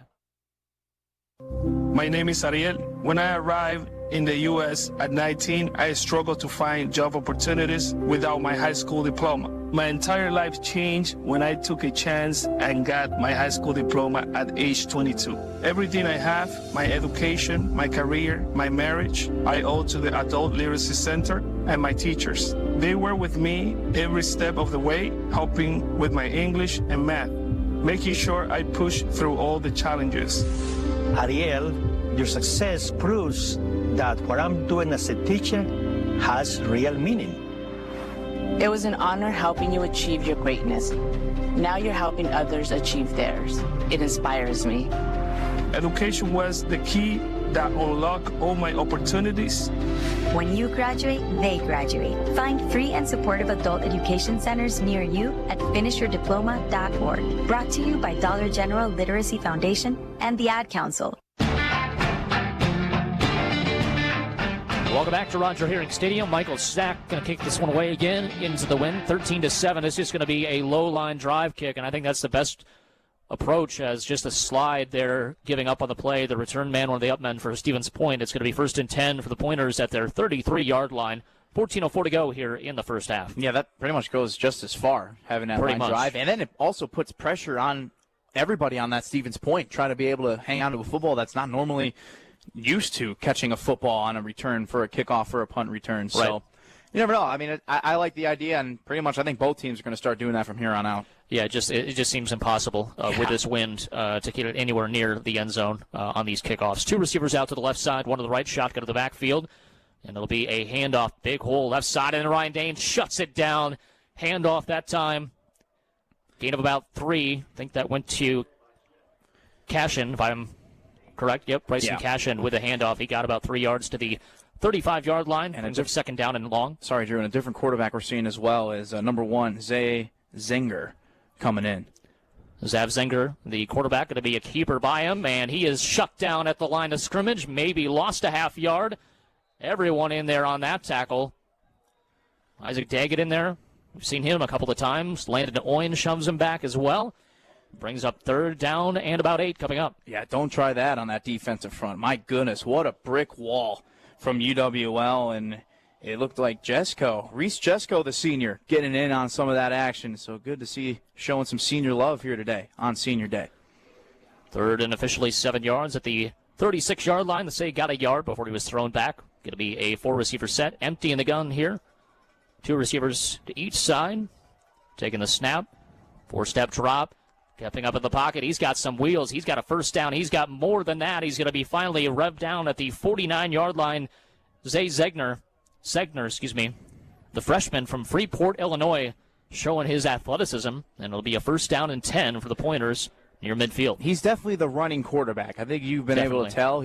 First 2 plays were handoff, and then 1 was a keeper, and then now he's scrambling as well. So it kind of reminds you of a Kyle Haas situation. Zegner has pressure in him, steps up into the pocket. He's able to escape, breaks a couple of ankle tackles. Landon Oyen's going to shove him backwards, but it's still on his feet as Zegner, and he's finally shoved down after a gain of about 7. He just would not go down on the outside the hash marks there on the right side, and Gangler gets up a little bit slow there. He's going to walk off the field under his own power. But a nice job by Zegner to keep the play alive. Yeah, what a special run from this kid. I mean, breaks 1, 2, 3, 4.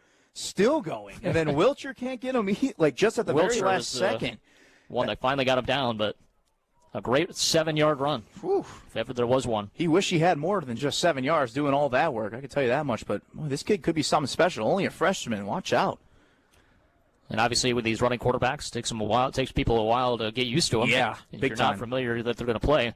1 receiver out to the wide to the left side, 3 bunched up to the right. Zegner alone in the shotgun formation, going to be a wide receiver screen, and that's incomplete. A little bit low and outside of the intended target that time, and had the blocks out there to possibly get a 1st and 10, but the throw was off target, brings up 3rd and 3 coming up. Well, you got to be able to do both, right? I mean, that's one thing. You are able to use the wheels, but you're also a quarterback. You're a running quarterback. There's that second part to it, and you got to be able to hit throws like that. That would have probably been most likely a first down there. But absolutely. Again, Segner's got plenty of time to try to improve. Obviously, it's the final game of this season, but he's only going to probably get better, I think, for Stevens Point. Tyler Lemke, the receiver, was the intended target. 2 receivers out to the left side here. 1 to the right, shotgun to the backfield. Going to be a bounce out to the right side, trying to get to the line to gain. Not going to do it. Great job by this UWL defense to shove him back.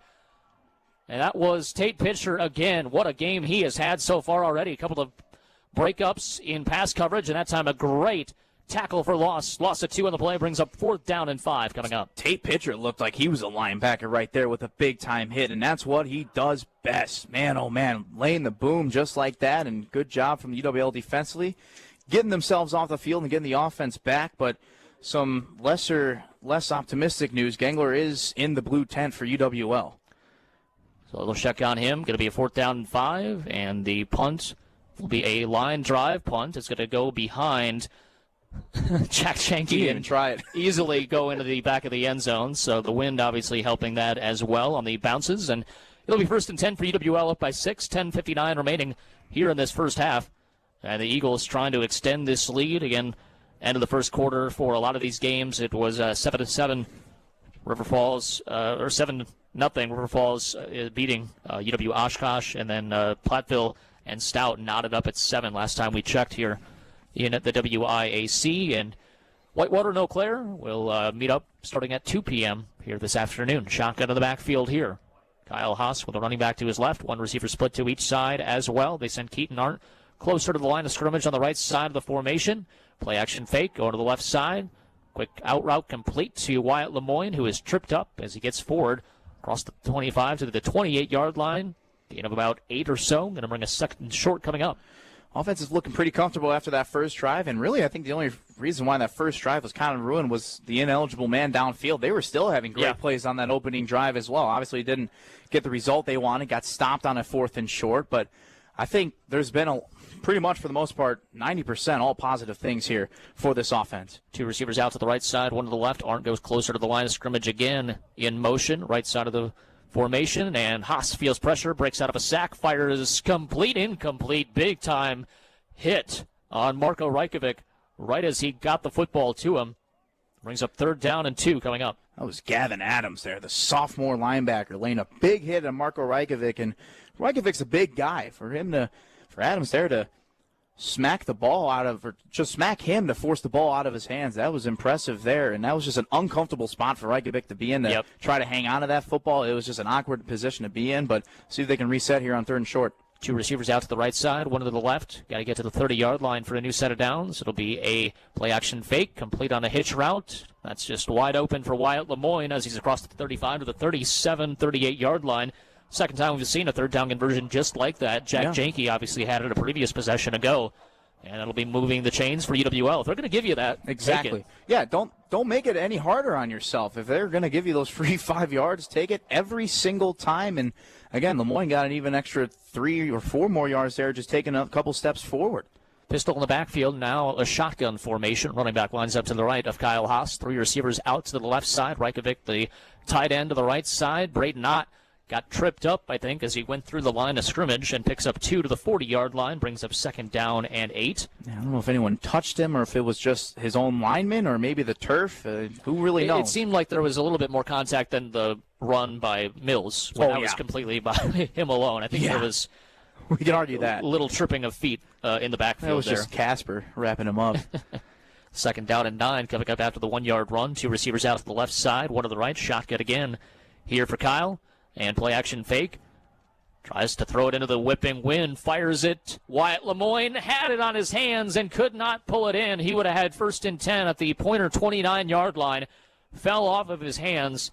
That was a pretty good throw into this swirling wind from that far away. And it brings up 3rd down and 9. We'll see what the play call is from Coach McGuire. I love the Eagles taking shots with Kyle Haas. I mean, more as the weeks keep going on here, we're seeing more and more of that, and that's what you just love to see because that just shows the chemistry between Kyle Haas and his receivers, the trust in the offensive line to give him time, and it's just going to make the offense a whole lot better if you have those opportunities to take those shots. 9:02 to go in the first half. 13-7 EWL. 3rd down and 9. Pass out to the flat for Najee Mitchell. He is crunched immediately. Maybe fell forward for a gain of 1, and it'll be 4th down and about 7 or so for the Eagles, and they'll try to punt this one away into this wind, and we'll see what kind of field position Stevens Point's able to have with 8:44 and counting in this second quarter. And that was a great job from Brock Chadwick, the junior defensive back. Read that whole play, and it was up to him to make the tackle. If not, Mitchell was gone and going to get that first down. So give credit where credit's due. Good job for Stevens Point getting their defense off the field. Maddox Spratt, the kicker. Ethan Tranel, the punter. Tranel will be out here. We saw Maddox hit the upright on the extra point. We'll see if Ethan has any better success into this wind. And it's a high spiraling punt that, again, hits a wall in midair and goes sideline to the 47 or 48-yard line of Stevens Point, officially at the 47-yard line of the Pointers. 8:11 to go here in this second quarter, and the defense is going to have to stand up again here. Yeah, I don't know if there's a whole lot you can really do for being a punter today. No.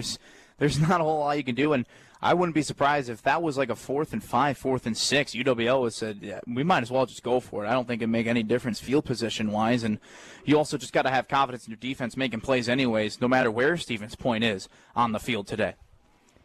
It'll be a 2-receiver set out to the left side, 1 to the right, shotgun on the backfield here. And it'll be Segner keeping it himself, just a quarterback draw this time, right up the gut. He's the second leading rusher on the team, and he shows that on this play. Does not go down. He's got a gain of 11 or 12 for a new set of downs for the Pointers. Offensive linemen are actually Cashin getting up a little bit slow. He's going to go off to the sideline, but man, Segner is definitely causing a threat to this UWL defense. This just goes back to my point. I think Segner's the one that's down, and there's 2 parts to this, right? You know, you love to be a running quarterback, but he's laying his shoulder down every single time. You know, he's been taking a lot of hits, trying to break tackles left and right, and unfortunate to see here that one might be costly. We're going to take a 30-second break. Well, actually, he's getting up, so we're going to keep it here for the time being. 7:51 to go. A little kind of a just unofficial official timeout. Just as they allow him to get out to the sideline. Yeah, sorry, Jerry. Just big shots he's been taking, and that's just a result of it. I mean, he's always trying to look to get that extra yard and 2, but he's not that big of a kid weight-wise. I mean, for his height. I mean, he's 6'5", but only 205 pounds for a quarterback at that height. I mean, that can be dangerous, and you just saw it right there. What happened? This Eagles defense, they love to hit, and they love to hit hard. So you got to be careful when you're running the football like that. 3 receivers out to the left side, 1 to the right. 1st down and 10. Lier back there. Turns his shoulders. Now has to pump fake. Rolls out to the right side, trying to find some room to scramble. He's going to get the edge and is shoved out of bounds by Adam McQualm into the sideline area. And it'll bring us up 2nd down and about 7 or so. And he can move just fine himself. It's just a different animal with Segner back there as far as what he can do with his legs. Yeah, and I think it's just a different thought process between the 2 quarterbacks. Segner's looking to try to make moves like he is a running back, trying to go up the middle. And Lier there was great job, great pocket awareness and rolling to the right side. He's just looking to play it safe and just get out of bounds as quickly as he can. Wing back on either side, 1 fullback right behind Lier. Handoff up the middle, good patient run, and getting to the 40, make it the 36-yard line that time. He is, again, number 7, who has really had a lot of carries early in this game, Lucas Mills, the fullback. And he gets about 4 or 5.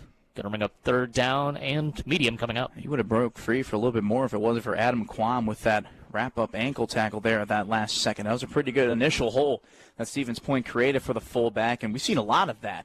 Yeah, there's been some good holes. Those fullback counter plays as well, and those holes created for him. 1 receiver set to each side. Pitch play to the right side for Cashin, trying to get to the outside. Has to bounce it back to the middle. Great job of the defense of UWL to force him back to the middle.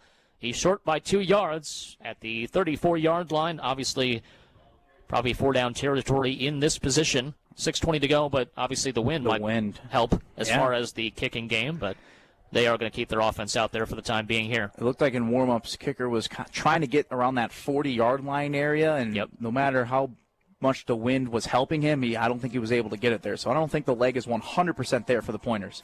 4th down and 2. Got to get to the 32 for a new set of downs. Everybody bunched up tight except for 1 receiver. Handoff up the middle. And Mills did not get there. What a great job defensively. Austin Canati in there amongst others. Nate Wiltshire leading the way as well for the Eagle defense to get them off the field. And some jawing back and forth. It'll be 1st and 10 for UWL And a great job. Ross Gangler in there as well. We've called his name a bunch. He's obviously out of the blue tent, which is good to see. And this offense will come back onto the field again after the Lucas Mills run did not pick up a first down. And I love it. You just named 3 seniors right there, making an impact for this UWL Eagles defense, and that's what it's all about on a big day like this. We're here to celebrate them, and the fact that they're able to make plays to make their name even more remembered with this program is awesome to see. 2 receivers going to be lined up to the right side, 1 out to the left, shotgun to the backfield here.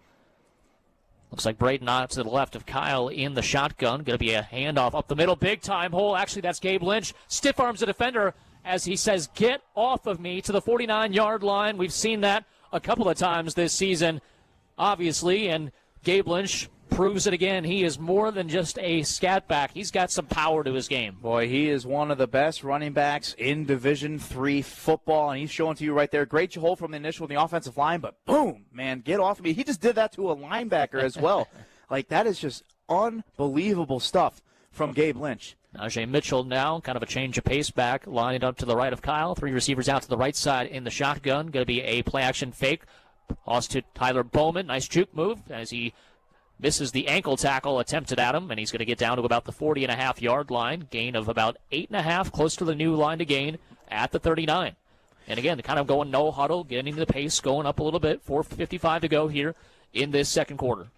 Yeah, I think that's what it's about, just trying to get some momentum and keep things going and put more pressure on Stevens Point defensively to try to make changes. Obviously, they can't make substitutions when you go too fast and you're keeping the same personnel on the field, so that puts even more pressure on them to try to make a play. Split receivers right and left. Pistol in the backfield here. Keaton Earn goes closer to the line of scrimmage. He's lined up to the left side. Play action fake. Kyle looks right the whole way. Comeback route complete to Wyatt Lemoyne, and he has an easy pitch and catch. That time he was able to hang on to the football, and it'll be 1st and 10 and near the red zone to the 23 of Stevens Point. Yeah, that was a beautiful routine comeback route. One-on-one coverage. I mean, there's nowhere else to really go to, especially on one-on-one coverage like that. Easy target for Kyle Haas, and good job hitting his throws. I know that first drive was a little wonky of 2 missed throws, but clearly he's in rhythm. He feels comfortable out there.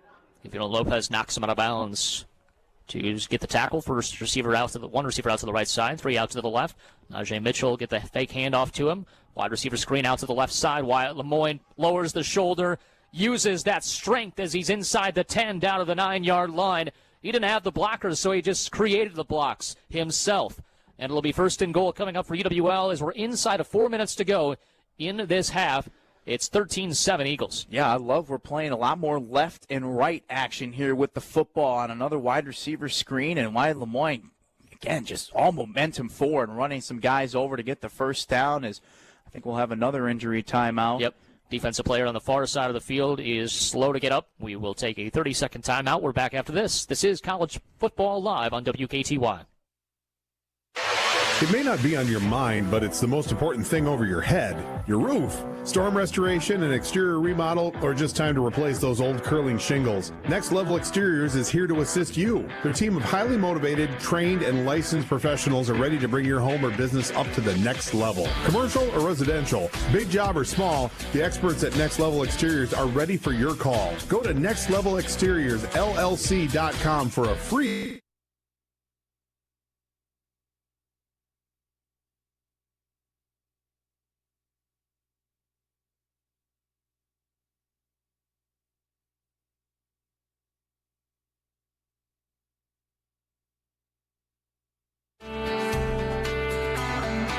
Welcome back to college football. Drew Kelly, Tyler Belke with you as they are still working on the injured player. Obviously, it's on the Stevens Point sideline, so he'll just go to his bench there. 3:49 left to go in the first half. 13-7 UWL with the lead, looking to extend it before the break, and the Eagles will get the football to begin the second half as well, which is always a positive. Yeah. Try to extend it, try to do a 2-for-1, obviously, which is what coaches love to do. And Stevens Point 1 decided to have the momentum, and they certainly did their part. They got the touchdown, but they did what they were supposed to do. UWL says thank you very much in that regard as well. 3:30 and counting in the first half. High snap. Good job by Kyle to handle it. Fade pass to the right corner of the end zone. Sliding, and a catch from Jack Studer. A touchdown. Are you kidding me? On senior day. Wow. Slides almost backwards to get to the football, and again, that floated in the air. just hung up there in the wind, and a great catch from Jack Studer lying on the ground to get the 6 points for UWL, extra point pending. Yeah, and Kyle Haas probably had to battle the win there a little, knocked it down, but Jack Studer just never giving up on any play, any ball that's thrown to him, and that's why he's one of the best receivers in UWL history. Boy, he's going to walk out with a lot of history here with this program. Good snap, good hole kick from Maddox Pratt is good, and so UWL takes a 20-7 lead, 3:24 to go. Both teams with all 3 timeouts. We'll see if UWL tries to get one more score before the break, and obviously switching sides of the field, going with the win at their back for the third. We're back in 60 seconds. This is College Football Live on WKTY. Taking the time to properly store your open water fishing gear now can save you from problems next spring. Hi, I'm Kevin Millard, host of WKTY Outdoors, with another tip for you. As the open water season comes to a close, don't just prop up those hooked up rods and reels in the corner. By leaving tension on that rod, you can create a bend that, given time, becomes permanent. Instead, break everything down for a good cleaning. Wipe down the handle and rod blank with lukewarm soap and water to get the crud and dirt off from a season of use. When drying off, check the blank for any nicks or scrapes. Check the line guides too, which can be fixed over the winter if there is a problem. If it's all good, store the rod in a rod rack that supports both ends of the rod. Don't let the rod sit in direct sunlight, as that can damage the protective coating on the rod. A little work now, and you'll be good to go next spring. For more outdoor tips and info, listen every Saturday morning at 8 to WKTY Outdoors on WKTY 96.7 FM, 580 AM. Welcome back to Roger Herring Stadium. Michael Stack to kick it away. Awaiting the run-up, and it does stay on the tee this time. A high end-over-end kick. Call for a fair catch at the 28-yard line. And that's basically the new touchback anymore in this game, at least going in that direction. And it'll be 1st and 10 at that spot here for Stevens Point. 3:24 to go in the first half. Coming at halftime, very special guest, as Terry Erickson will be joined by Coach A, Coach Anderson, one of the beloved former coaching assistants at UW La Crosse for several years. Coached at Central for a number of years as well. Got to be beloved to have a day named after you. It was Coach A Day, one of the games last year here at UWL. So going to be a fun interview with Terry Erickson coming up at the halftime break. One receiver out to the left side, 3 to the right here as Lier back in there, quarterback with a injured Segner. And he is stepping up into the pocket, firing, intercepted on the play. Trent Mullen, he's been everywhere this season, and he continues his fantastic hot streak again today, jumping the route and getting the pick on the opening play of the possession. And it's 1st and 10 UWL in pointer territory. Trent Mullen leads the team in interceptions this year. It's why? Because he takes gambles like this. And it was almost picked off by the linebacker as well, but he just jumps the route, cuts the wide receiver off. Give me that football and get this football back to the offense to try to get the 2-for-1 situation. There might be too much time on this clock with only 3 minutes. Well, I mentioned 33 timeouts. They didn't have to use anything. It was one play, and they've got the ball back already. So 2 receivers out to the right side. Tight end Reykjavik, left side of the line. Shotgun to the backfield. Looks like Lynch to the right of Kyle Haas. In that shotgun, he's standing at a 41-yard line. Play action fake. Faking out to the right side. Keaton Art got a block on a wide receiver screen up the right sideline. Ran past the defender inside the 20 down to the 19-yard line. Gain of 18 on 1st and 10. And the chains will move, and this offense is firing on all cylinders after kind of that slow start on that first possession. It's been full speed ahead ever since. If you just saw that replay, big-time blocking from Wyatt Lemoyne there, because if he wasn't able to lay that block, that play was going nowhere. And then Keaton Art just turned it up the field for a big play there for this offense, as you're right. I mean, firing on all cylinders. There's no better way to describe it right now. 1 receiver out to the right side. That's Studer. 2 out to the left. And it'll be Lynch to the left of Kyle in the shotgun formation. Play action fake to him. All day to throw. Kyle dancing in the pocket, rolling to the left side, keeping his eyes downfield, firing late to Jack Studer. What a catch! Somehow got his hands up there. And we talk about getting those hands up very late at the last second. He just stabs the football in midair. And it's 1st and goal at the 3. What great protection and a great job by Kyle to keep his eyes downfield. Again, just buying time for himself and not giving up on the play. He's letting these routes develop and letting his receivers try to create space for themselves and get open. And you're right, it was pointed out from Coach Janus of how late he gets his hands up. And I never really realized it until of late. And, boy, that's just another thing that makes Jack Studer so special. You never know what he's capable of. A timeout on the field, and we have the 2-minute warning 20-7. We've got a first down and goal coming up for UWL when we come back. 60-second break. This is college football on WKTY. Attention music lovers, great news. Christmas came early. The registration deadline for the Wisco to Nashville holiday trip has been extended through Friday. Don't wait. This is your final chance to join me, I'm Jen O'Brien, on an unforgettable Nashville adventure from December 4th through the 8th. We'll explore Music Row, enjoy the Grand Ole Opry Christmas show, and dance the night away at the Nashville Palace. This trip includes meals, hotels, transportation by Ready Bus, and attraction tickets. Time is running out, so visit WiscoTrips.com to book your trip now. The same old company holiday party got you in the dumps? Boy, nothing says holiday party like cold cuts and potato chips. I think Frank cut the cheese over by the punch bowl. Knock it off. Get Midwest Family Entertainment at your party. We can do some music blingo, sing some karaoke, or just dance the night away. Leave Frank over by the punch bowl and let our DJs do the rest. For a free consultation and to learn more about how we can make your holiday party the best in company history, go to MidwestFamilyEntertainment.com.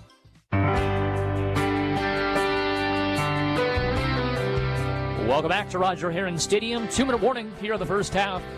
It was 7-0 Stevens Point. It's been 20 unanswered points for UWL.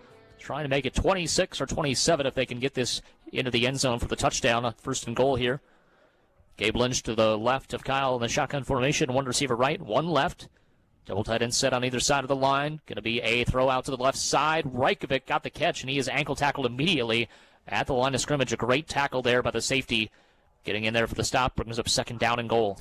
I'm pretty sure that was number 10, Jack Lutke, the senior, making that tackle there on Reykjavik. But again, that was a fantastic wrap-up. I like the play call, trying to get Reykjavik open in space, but it was up one-on-one coverage, and Stevens Point did a great job there defensively getting that tackle. Yeah, if they can make that play, more power to them. You still got 3 more chances to go here with 1:28 to go in the first half. Shotgun in the backfield, 2 receivers out to the right side, none left. Gabe to the right of Kyle in the shotgun formation. It'll be a handoff late to Gabe Lynch, and he reaches across the goal line for the touchdown. UWL now a 19-point lead, 26-7, with 1:16 to go in the first half. And just enough blocking along the left side of that offensive line to get the touchdown there for Gabe. Yes, it was, and now he made up for the missed touchdown last week. He's got 2 here today to try to get that streak back, and I know it sucks that he broke it, but, man, he has been fantastic all year long, and UWL, I think, kind of did what they wanted to do with that 2-for-1 deal with the interception from Mullen and got more points on the board as we're so close to getting to halftime. A timeout by UWL. They might be thinking about going for this one, making it a 21-point game. Obviously, you're going to be chasing points at some point if unless your defense just keeps dominating like they are. But also a situation you're trying to play, for future games. What does the 2-point conversion look like? Because I don't think we've seen a 2-point conversion out of UWL all year. Biggest one, UW Stout. Remember that? That's right. Crazy catch from Studer just coming out of nowhere. That's a good point. I think the only one, or at least the most memorable attempt that we have had. There hasn't been a whole lot of them. Let's just say that. There's been mostly extra points here from UWL attempted and mostly converted from Maddox Pratt and from Michael Stack. Obviously, the kick off the right upright was the lone miss here in the first half. So we'll see what UWL decides to do. Looks like they're going to keep their offense out there. Gabe Lynch coming back out there with Kyle Haas and company. So they set it up at the 3-yard line. I mean, why not, right? You might as well see what you can do. And it doesn't hurt anything if you don't get it. Oh, well, you still have a pretty good lead going into halftime. Yeah, going into halftime. I think it's all right. So under center is Kyle Haas. 3 receivers lined up to the left side, very close to the line of scrimmage. Lone back is Gabe Lynch. Take the handoff. Gabe, and a pitch play out to the right side. Wide open is Jack Studer.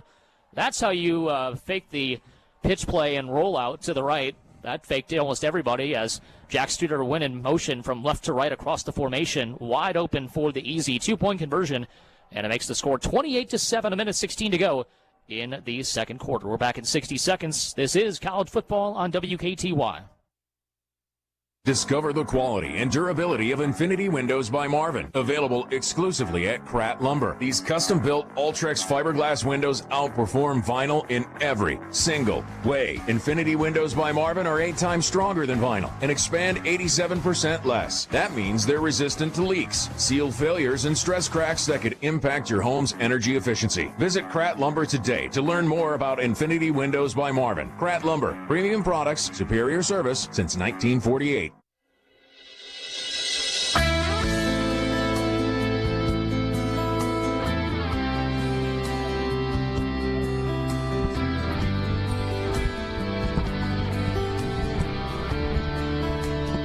Welcome back to Roger Herring Stadium. Drew Kelly and Tyler Belkey live with you here this afternoon.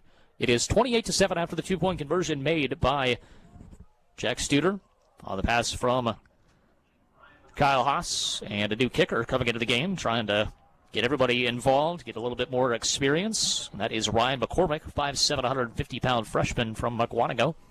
See what he's got. See if he's got the leg here to drive this football. It's a high end-over-end kick. And that gets about to the 25-yard line. It's a very nice high kick. Without that win, that would have been something pretty good there. Yeah, I think so too. And he got it even higher than either Michael or than Michael did. So we'll see if he gets a few opportunities here. Brings up first down and 10 at the 25-yard line. 1:16 to go for Stevens Point to try to make something out of this and get it back to a 2-score game before the halftime break. I think you just said the big word there, opportunity. I think that's what it's about from here on out as you go into halftime pretty soon here, and I think that's what matters. Give the 23 seniors opportunity and then get some new guys as well, see what they're made of, because they're going to have to take their place. And we got whistles and I believe a timeout called by UWL's Matt Janus. We're going to keep it here for the time being. We mentioned those seniors that were part of the ceremony today, 23 of them. And you just look at the list and all those linebackers we were talking about off-air about kind of what UWL is going to have to do in the offseason about replacing some of those guys. Landon Owen, Tanner Newland, Adam Quam, all of them are going to be graduating here this season. Jack Studer, you don't replace a Jack Studer, No. So there's that. But then you look, and obviously the landscape of college football has changed even in the Division III level with the transfer portal and everything like that.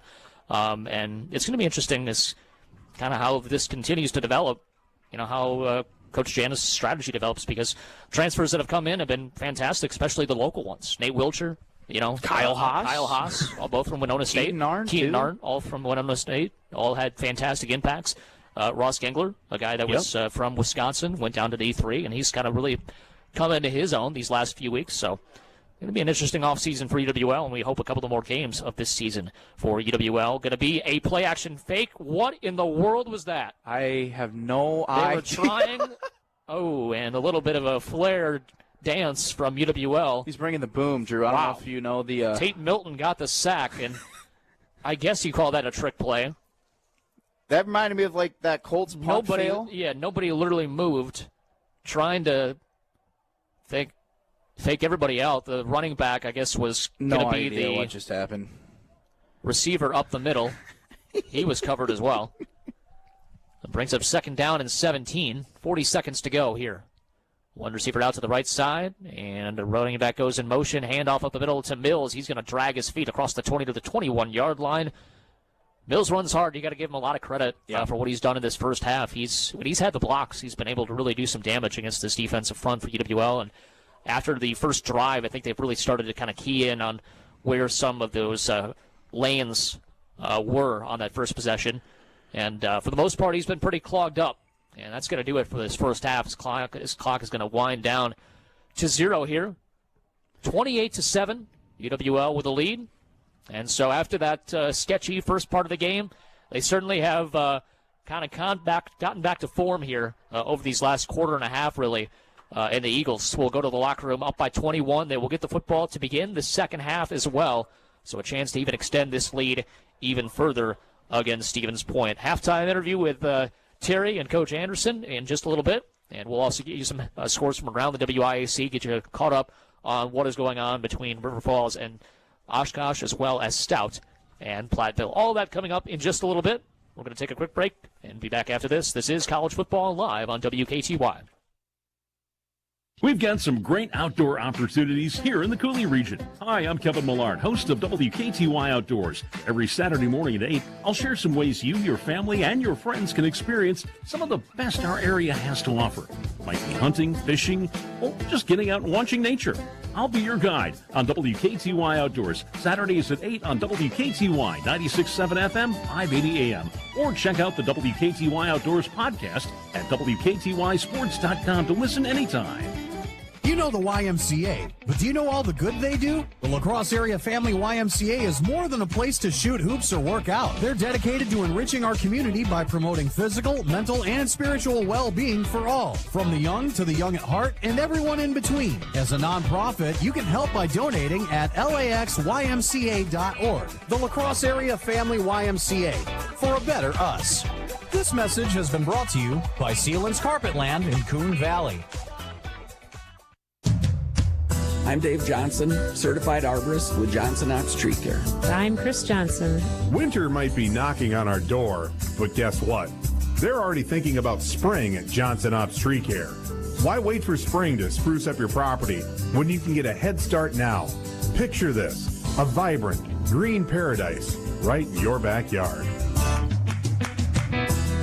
Lucky for you, Johnson Ops Tree Care has an amazing selection of trees just waiting to find a home in your yard. Planting a tree isn't just about adding beauty, it's an investment in the future. And with Johnson Ops Tree Care, you're not just buying a tree, you're planting potential. Johnson Ops Tree Care, offering the highest quality trees and tree service to folks just like you, all around the Cooley region. Go to johnsonopstreecare.com. Johnson Ops Tree Care. Total tree care by a family of certified arborists. Santa's ditching the red suit this year for lederhosen. Join the celebration of an Oktoberfest Christmas this year with a stop at the La Crosse Beer House. Journey through Rotary Lights and then head over to Third and Pearl for pig wings, schnitzel, bratwurst, and top it all off with the delicious Hofbrau beer on tap. The La Crosse Beer House opens at 3 Wednesday through Friday, or stop by for lunch on the weekend starting at 11. Gift certificates available too. Celebrate a Bavarian-style Christmas this year at the La Crosse Beer House, downtown La Crosse. It may not be on your mind, but it's the most important thing over your head, your roof. Storm restoration, an exterior remodel, or just time to replace those old curling shingles. Next Level Exteriors is here to assist you. Their team of highly motivated, trained, and licensed professionals are ready to bring your home or business up to the next level. Commercial or residential, big job or small, the experts at Next Level Exteriors are ready for your call. Go to nextlevelexteriorsllc.com for a free estimate. Next Level Exteriors. Why do you always have to wear shoes at Christmas? I don't know. Why? So you don't stub your mistletoe. Just a reminder to shop local this holiday season. Get inspired at AroundRiverCity.com. Snakes, zombies, sharks, heights, speaking in public. The list of fears is endless. But while you're clutching your blanket in the dark, wondering if that sound in the hall was actually a footstep, the real danger is in your hand, when you're behind the wheel. And while you might think a great white shark is scary, what's really terrifying and even deadly is distracted driving. Eyes forward, don't drive distracted. Brought to you by NHTSA and the Ad Council. Holidays are for helping. With your friends, you can be a part of the 2024 Red Kettle Campaign, supporting all the terrific work done by the Salvation Army of La Crosse County. Get your elf self to pick a spot to spend a couple of hours having fun. Lots of locations online at registertoring.com or stop by 223 North 8th Street, La Crosse. Helping the Salvation Army provide a hand up, not a handout. Registertoring.com. The Salvation Army's 2024 Red Kettle Campaign. Hashtag ring the bell. Thank you.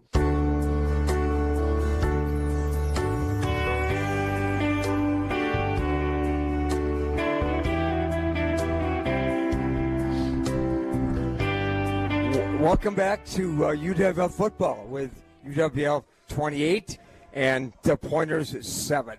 My guest at halftime today, Mike Anderson, 30th year coaching at UWL.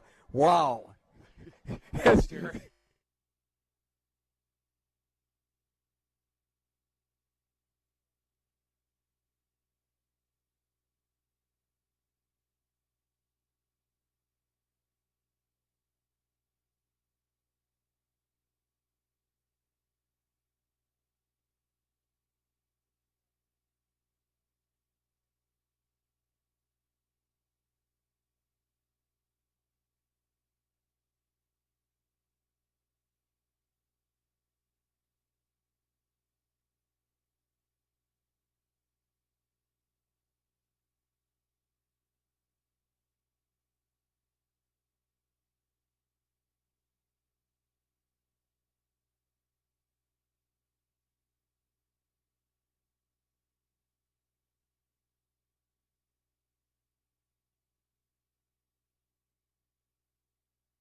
HR manager's desk is 7 seconds, and most of them are tossed aside. Now imagine if one of those resumes belonged to Yasmin, who was living in a shelter, juggling 3 jobs. I had to be resilient. That's something that you can't teach. or if that resume was from someone who worked 12-hour shifts at the recycling company with my dad, who's 72. That taught me a work ethic that I carry with me every day. We rely so much on a resume, yet it could never tell the full story of someone. Growing up where I did, a lot of things could have gotten in the way of my goals, but I learned to push through, and that's what I bring to work every day.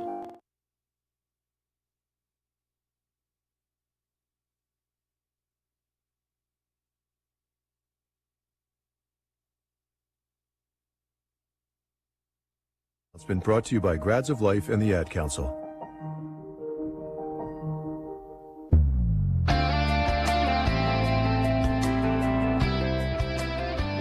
Thanks to Terry Anderson and Coach Mike Anderson, who gave that interview there at halftime. Start of the third quarter here, 28-7, UWL with the lead over Stevens Point.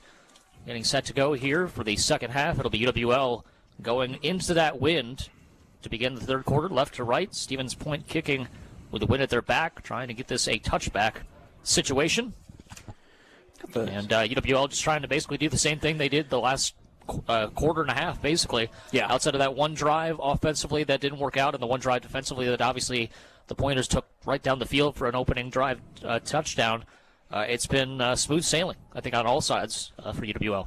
Yeah, it has. I think that opening drive was more of just a wake-up call than anything like, hey, we got to play football today. And I think it was just as simple as that, and they've turned it up. Both ends of the football. Offense has been great. Defense has been fantastic as well, forcing a turnover. That's, Coach Janus preaches that, always winning the turnover battle. So it's a good job here so far.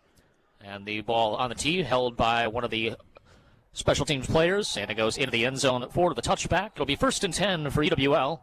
Wow.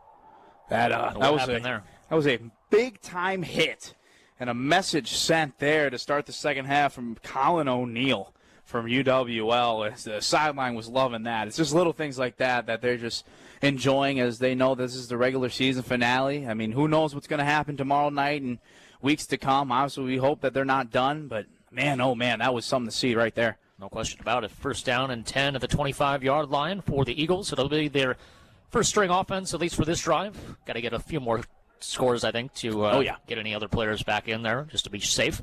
2 receivers out to the right, 1 to the left, pistol in the backfield. Running back right behind Kyle Haas. Play action fake, throw out to the right side for Jack Studer. He's got a block, stutter steps, gets to the 30-yard line, keeps his feet in bounds, and goes ahead for another 2 or so on the play for a gain of 7 out to the 32-yard line, bring up 2nd down and 3, and he's always trying to get extra yardage. He's just phenomenal once he has the ball in his hands. Yeah, he is, and you can have that confidence because you tell a lot of receivers, they just got to go down, but not for a guy like Jack Studer. You got to have confidence in Jack Studer able to make a play, hang on to the football, and get those extra 2-3 yards. I heard Coach Janus talk about it. The catch is one thing. After the catch is a whole different play. Just a totally different play for trying to get him to the ground. 2nd down and a short 3. Handoff is to Gabe Lynch. Stretch play to the right side. Nowhere to go that time. Good job on the penetration, right side of the defensive line. Able to get over there and shut that play down and stop Lynch from getting to the edge. 3rd down and 3 coming up. Got to get to the 35 for a new set of downs. Yeah, big-time tackle from a big guy, 6'1", 300. Chase Sparrow taking down Gabe Lynch right there. And that's what Stevens Point wants to do. I mean, if they got to try to get back in this game, they got to force a 3 and out here if they have any chances of getting back into this football game. Split receivers right and left, shotgun to the backfield. Running back to the right here, and it'll be Kyle Haas flush to the right side. Nobody open, has to dump it off to Jack Studer.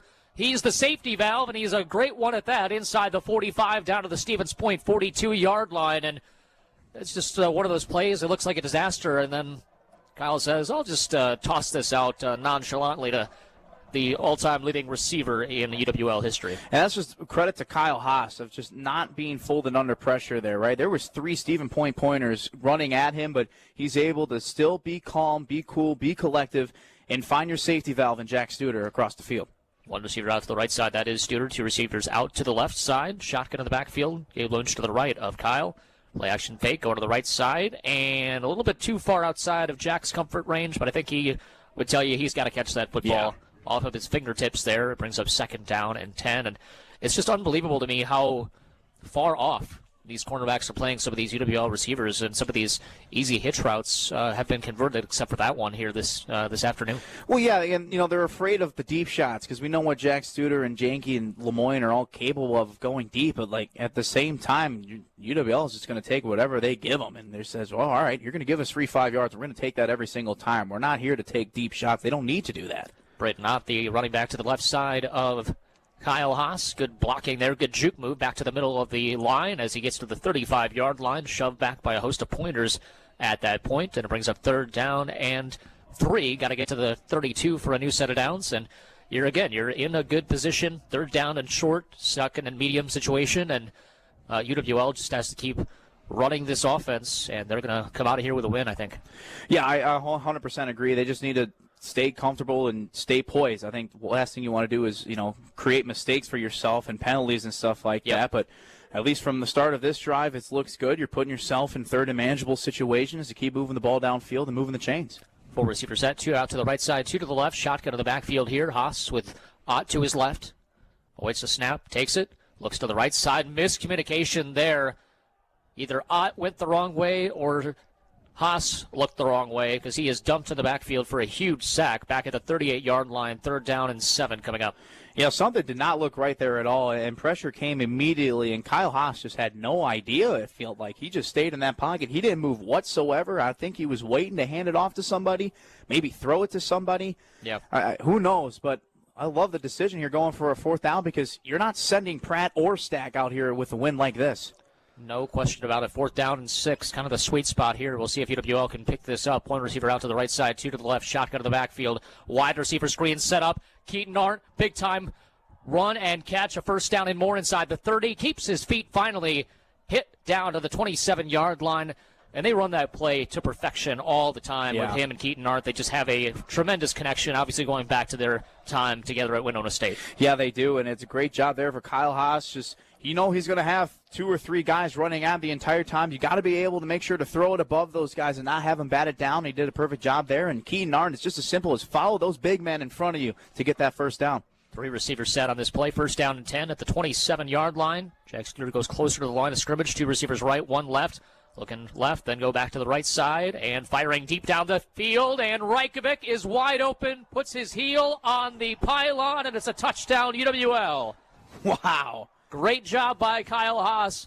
Faked the look to the left. He was going right the entire way, and Rajkovic just kind of tight ropes that sideline until he feels his heel touch that pylon, and he knows he's in for the touchdown. 34-7 UWL. Yeah, Michael Rajkovic. And Haas, obviously the initial look left wasn't there, but a nice throw on a run. Takes a big-time hit. He did take a shot. And then Rajkovic, to keep his foot in bounds, kind of just did it like a little 2 hopscotch there at the very end and just falls back into the maroon end zone to add more points to this lead.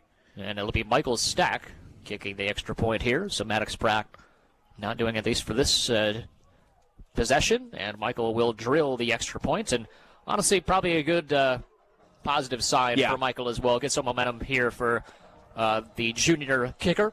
It's 35-7, 10:46 to go here in quarter number 3. We're back in 60 seconds. This is college football on WKTY. And now, our keynote speaker will share the secrets to unlocking your positivity and thriving in life. 4 words. Verve. A credit union. Thank you. Okay. Let's hit the donuts. Wherever you're at in life, Verve, a credit union, can provide the financial tools, advice, and positivity to help you thrive. Where there's a Verve, there's a way. Find out more at verveacu.com. Santa's ditching the red suit this year for Lederhosen. Join the celebration of an Oktoberfest Christmas this year with a stop at the La Crosse Beer House. Journey through Rotary Lights and then head over to 3rd and Pearl for pig wings, schnitzel, bratwurst, and top it all off with the delicious Hofbrau beer on tap. The La Crosse Beer House opens at 3 Wednesday through Friday, or stop by for lunch on the weekend starting at 11. Gift certificates available too. Celebrate a Bavarian-style Christmas this year at the La Crosse Beer House, downtown La Crosse. Welcome back to Roger Herring Stadium. Drew Kelly, Tyler Bilkey with you. A 35-7 lead for the Eagles. Kicking this one away. Number 93 again back there. And Ryan McCormick. And He probably had the best kickoff of them all. Yeah. As far as getting it down there into the wind, and he'll try it again on this kickoff. 10:46 remaining here in the third quarter. UWL goes right down the field for an opening score touchdown. Awaiting the run-up of the kick as it's held by one of the special teams players for UWL. It's a high end-over-end kick, and it's going to be a fair catch at the 23-yard line. So that'll put it back to officially, I believe it's still the 25-yard line as long as it's inside the 25 and they call for the fair catch. I tell you what. First and 10, and McCormick is not it's a big great looking kid. ball. It's a great looking ball for his size. Exactly. He gets that thing officially 5'7", 150 pounds. Yeah, he gets that thing up there. I mean, if there's no wind or if there's wind to his back, that ball is going to be soaring. And for him to be a freshman too, following footsteps of Pratt and Stack, I know they're teaching him a couple things as well. Yeah. That's impressive. No question about it. Going to be a under center formation here for Lier. Fullback Mills right behind him. Wingbacks on either side of the formation. And it'll be a read option. Pitch play out to the right side. Looking, Cashin trying to find some running room. Nothing doing. Eaten up immediately by a host of Eagles, including Landon Oyen in there for the stop. Only a gain of 1 on the pitch play to the right side. Second and long. As him as well as 26, Bryson Mazur, excuse me, and then Shane Lang as well, another senior getting in there. That's great to see. A couple different personnel we're seeing out, at least in the defensive back category, so that's always nice, trying to switch things up, see what works, what doesn't, because I think this is the perfect time to do it, see what you got going into, hopefully, the playoffs. Receiver goes in motion from right to left. It's going to be a rollout to the left side, turning his shoulders, Lier, and incomplete right through the hands of his intended target, bring up 3rd down and 9 here, and that was right in the awaiting hands that time of Braden Wiechek. And that was probably going to be about an 8 or 9 yard gain, close to a first down, depending on how quickly that defender on the near side got over to him. So a missed opportunity there for the Pointers. Yeah, he wishes he had that one back, but more importantly, UWL's got to be able to cover that. They got to be able to see that earlier and get to that play quicker than what they did just there. They're lucky he just dropped it. 2 receivers out to the left side and 2 to the right. Shotgun and empty gun here for Lier. Sends a receiver in motion to the left side from the right. And firing wide open, complete. A miscommunication, a bust in coverage. And finally dragged down from behind at the 46 of UWL. And that was a big-time bust in coverage. And getting the reception, I believe, was Wiechek again. Yeah, it first was. and 10. Yeah, it was just a quick dump, and I think that was number 28, Tyler Shaver, just wasn't there quick in time, and good read there from Lier to just give it to him. And Lier will keep it on the quarterback draw. It bounces it to the outside, and it is shoved hard out of bounds by Shaver. Ooh. And a little bit of a skirmish along the sidelines as a couple of Stevens Point Pointers took exception to that hit on their quarterback. Relax. It'll be a gain of about 6, and it'll be 2nd down and 4, and Nate Hippus over there making sure everybody stays calm. I understand. At the 40-yard line of UWL. Go ahead. Sorry about that. Sorry, Drew. I understand, you're trying to show the fight and toughness, but let's, at the end of the day, we're up pretty big here. Last thing we want to do is just hurt ourselves and draw 15-yard unnecessary penalties. 1 receiver out to the left side, and it'll be a wing back on either side again, and it'll be whistles. We'll see what the reasoning is here. Oh, it's going to be play clock. It'll bump the play clock up a little bit. Got to get to the 36 for a new set of downs. They've got 1 receiver lined up way out left. And again, wingbacks on either side. Mills, the fullback, under center. And it will be the fullback Mills as he's going to plow ahead straight up the gut, close to the first down. I think he's just short. Needed the 36, and he's about a half-yard shy, I believe. We'll have to see officially where the spot is. Yeah, I think they're going to mark him just short. Yep.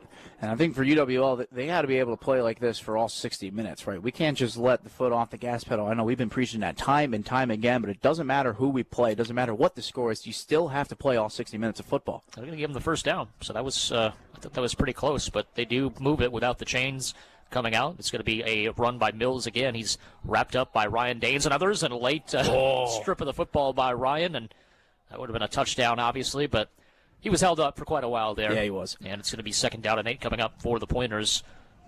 With 8:22 to go in the third quarter, UWL leads 35-7. Give you scores around the WIAC real quick. UW River Falls still up 14-7 over UW Oshkosh. UW Stout up 24-19 over UW Platteville. And UW Whitewater up 10-0 early against UW Eau Claire. Obviously, Eau Claire and Whitewater started at 2 p.m., so that's a little bit delayed as far as the time of game is concerned. One receiver out to the right side, none left. Play action fake. Getting sacked from behind. Ryan Gengler all over Jacob Lier.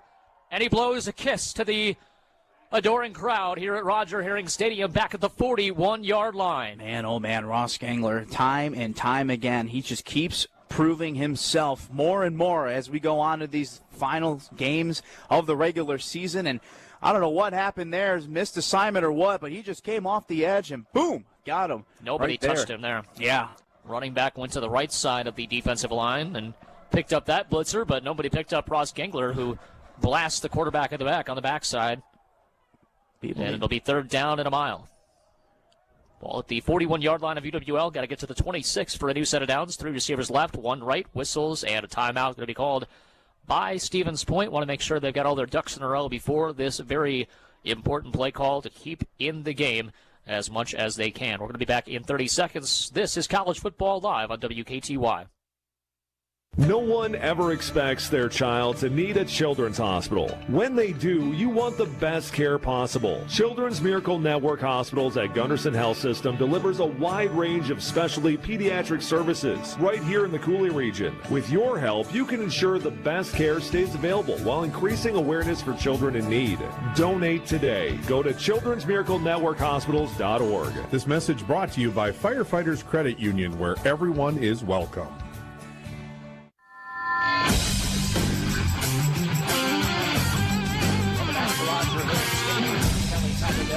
35-7 our score, 7:13 remaining, 3rd and 15 after the big-time sack by Ryan Gengler. And again, he's just had a whale of a last month here for this Eagle defense, and obviously started with some injuries. Nate Wilcher, we thought was going to be out for the season, and that's kind of started this whole kind of smorgasbord of guys coming in and trying to figure out their roles late in the year. He's obviously back now on a limited basis, but it has all worked out for the best for UWL. Here is the fake pass by Liera. Now the ball comes loose on the fumble. A big-time recovery and a big-time return for a touchdown for UWL. It is number 14 getting the recovery, Tyr Severson, going untouched into the end zone for the touchdown. It's 41-7. UWL, this defense continues to impress. And you'll never guess who wrapped him up. Ross Gengler again for Stevens Point. And again, it was just a little keeper to the outside, a little speed option, and Gengler wraps him up. Ball pops out, and Severson on the money, taking it to the crib for UWL. 41-7 extra point pending here, and Gengler obviously very dangerous that he can play both sides of the defensive line. That time he was lined up on the left side of the line. Still able to make a play. Extra point from Michael Stack is on the way, and the extra point from Michael Stack is good. 42-7, 6:59 to go in the third quarter. We're back in 60. This is college football, and it's live on WKTY. Go to a pro. Sign Pro. Call 782-3456. I'm Jim from Sign Pro, and I don't know about you, I don't like to waste money. Vehicle lettering is a great way to create word of mouth, which is one of the best ways to advertise your business. We're going to work up a design, we're going to show you a proof exactly what it's going to look like and give you a firm price, and there's no charge. It's a free estimate, so there's nothing to risk. If you look at how much it costs to letter the vehicles that you already have in your fleet, vehicle lettering is a really cost-effective way of advertising your business. Look at how long you're going to have your vehicle, 2 or 3 years, and divide that out, and that is an amazing bargain for an ad that's constantly in motion. Give us a call at Sign Pro. It's a really easy way to find out how economical and effective your advertising can be. Go to a pro. Sign Pro. Call 782-3456. Welcome back to college football. It has been a pickup where they left off for the UWL Eagles. Ryan McCormick will kick it away here. 6:59 remaining in the third quarter. It was 28-7 at halftime, and now 42-7 on the fumble recovery and run into the end zone from Tyr Severson.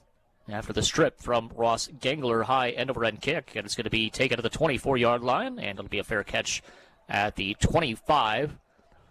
And so this defense just seems like they want to one-up each other, too. Right. I mean, everyone's trying to make the next play. Everybody's trying to make the next sack. The interception, obviously, by Trent Mullen. The fumble recovery there by Tier, who took it to the house for the touchdown, and that's when you can kind of have the most fun, when you're kind of having individual battles amongst yourselves, and that's when, obviously the game is going as well as it possibly can for the UWL Eagles. Yeah, when they keep competing against each other like that as a team, that just shows that they're not going to quit no matter what the score is. You'd love to see it.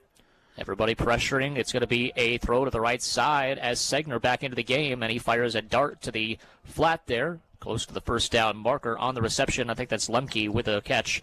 And it'll be a gain of about 10 yards. Oh, very good to see that Segner's back in there, because he took a big-time hit. He took a couple of shots, really, and it felt like it was only a matter of time for him to go down, but I'm glad to see that he's back in here healthy. Yeah, it certainly was kind of a cumulative effect with all those hits, is when he finally kind of went to the ground, did not get back up, so good to see he's okay. And it's going to be a quarterback draw again. Zegner running all over this UWL defense, tripped up. Ball was way away from his body. He almost had it knocked out, but he gets about 6 yards out to the 41-yard line of Stevens Point. Brings up 2nd down and 4. They need the 45. I mean, he runs wild, but he has got to be more careful. I mean, I understand, and he's only a freshman. I think he'll have some learning to do as a running quarterback. I mean, lost his cleat there as well in the process, but again, he's taking shot after shot. I love the fight in this guy. I mean, there's no doubt about it. I think this guy definitely has a future, I think, for Stevens Point, but he's got to be more careful with the football in his hands. Jake Lear, only a junior, so he will be likely back next year as well, but could potentially have a 2-quarterback system in place next year for Point. Going to be Zegner again, and he has a lot of room up the right sideline. He outraced everybody through a little hole at about the 40-yard line, and he goes untouched into the end zone for the Stevens Point touchdown. And it's now 42-13, extra point pending with 5:35 remaining third quarter. And you just saw it right there. That's what he's capable of. It's those design, one read, it's not there. Let me take off and go. And he fouled his blockers, and Segner, there's no doubt about it. He's got the wheels, and he took off, and it was only a matter of time for him to reach the end zone. There was not a single Eagle in sight. Nobody could catch up to him. Alex Sauer-Millie will kick the extra point to make it a 42-14 lead, and I don't know how good he is as far as his hands, but that's a wide receiver body as well with that speed, and 6'5", 205. Could put him outside as well if he was so inclined. It's creative. Get up and good as far as the extra point. And again, getting a little pushing and shoving there after the play, so don't need it. Don't need it at all. So the score after the touchdown run by Segner is 42-14, UWL with the lead, 5:35 remaining here in quarter number 3. Let's take a 30-second break this time, 30 seconds, and we're back after this. This is College Football on WKTY. Attention music lovers, great news. Christmas came early. The registration deadline for the Wisco to Nashville holiday trip has been extended through Friday. Don't wait. This is your final chance to join me, I'm Jen O'Brien, on an unforgettable Nashville adventure from December 4th through the 8th. We'll explore Music Row, enjoy the Grand Ole Opry Christmas show, and dance the night away at the Nashville Palace. This trip includes meals, hotels, transportation by Ready, bus, and attraction tickets. Time is running out, so visit WiscoTrips.com to book your trip now. Get ready for the kickoff here from Roger Herring Stadium. 5:35 to go in the third quarter. UWL with a 42-14 lead over the Pointers of UW Stevens Point. Looking for their second win of the season and their first WIAC win. UWL had a little bit of scare again, as we keep mentioning in the first quarter, but since then has looked fantastic up until that last drive defensively, where Segner's really caused some damage as far as running all over them at the quarterback position. We'll see if they can clean that up as this game progresses. As here is the high end-over-end kick taken by Janke inside the end zone. This foot on the goal line. Good patient run as he gets across the 25-30, out across the 35. Good juke move for Jack Janke as he gets out to the 38-yard line. Very efficient return there, and a Pointer is slow to get up at the 38-yard line. We're going to keep it here. 5:26 to go in the third quarter, I should say. Let's take a look at this drive, this return if you're watching on WKTYSports.com/video, the WKTY app, or the WIAC network, and not forcing it, just kind of letting the players go by them. Just a lot of missed arm tackles there for the special teams at Stevens Point, and UWL, again, with great field position, going into the win with 5:26 to go in the third. Yeah, that Janke there on that return, I mean, it was just all confidence. He knew he was taking it out no matter where he was getting that football. He didn't want to call a fair catch or let it bounce in the end zone, and I think you kind of have that confidence knowing with the big lead that you have, see what you can do with it. But you're right, it was patience, kind of let blocks develop, and he was good job from him. I think breaking 2 or 3 tackles there as well to set him up in good field possession. And kind of an interesting, as you go ahead, if you count this as a win for UWL, making it 7-3, 6-2 in conference, or 5-2 rather in conference play. There's always the argument that if you get out of the WIAC, things look a lot easier. Yeah. And that's an interesting part where 3 years ago when UWL went to Albion, and it was 58-23, you thought the same thing. And then obviously you had North Central the following year. But then you went the next year and you ran into Wartburg. The opening game of the season, and you lost your opening game of the playoffs, and you lost 13-7 in a bone-chilling atmosphere in Waverly, Iowa. So it's a situation for UWL. They can't take anybody lightly. And I think just that first drive that Stevens Point put on kind of proves that. Yeah. It was now you're talking about a playoff team that's able to do that kind of thing, and they're not going to stop at just one drive. Yeah, and you're not going to have maybe the same success offensively putting up 42 points when you give up an easy drive like that to start the game. So I think it was just a wake-up call. I think they're going to be a lot more prepared for next week, whatever happens, where we're going, if we're here, Iowa, Illinois, wherever the case may be. It's going to be Zach Weir in at quarterback. It's going to be a handoff to Braden Ott. He's going to bounce outside. Got through a small crease as he got a little bit of a block there from Janke on the near sideline and takes it out across the 45 to the point or 42-yard line, 1st and 10. Yeah, heck of a run there from Ott. Patient running and bounces out to the outside over there on the right. Cutting up. Nice block from receiver as well. And I'm pretty sure, Drew, that we're going to see Zach Weir for the rest of this ballgame. Yep, I think so as well. Trying to keep everybody as healthy as possible for the second half. 2 receivers to each side. Going to be throwing out to the left side. Tyler Bowman makes the nice catch as he kind of leaps into the midair, and he shakes off a defender up the left sideline. Juke move, and gets a few more yards up the left sideline to about the 13, maybe the 12-yard line. And Tyler Bowman continues to show what he can do with his hands on the football. He got that touchdown pass earlier, and now there with a nice catch and run. Yeah, and Coach Janus has been preaching about Tyler Bowman a lot, and he's always mentioned it's just those minor injuries that was really setting him back. But now the fact that he's really 100% healthy, we can really see what he's capable of, and he's been a huge help for this Eagle offense. 2 receivers bunched up to the right side, 1 out to the left, pistol in the backfield. Braden Ott will line up down to the left of Zach Weir, who's in the shotgun formation, throwing to the left side on a corner route, incomplete, looking for Bowman. Good coverage on the play on the far side there. And it brings up 2nd down and 10 at the 11-yard. Then I can officially get the first down at the 1.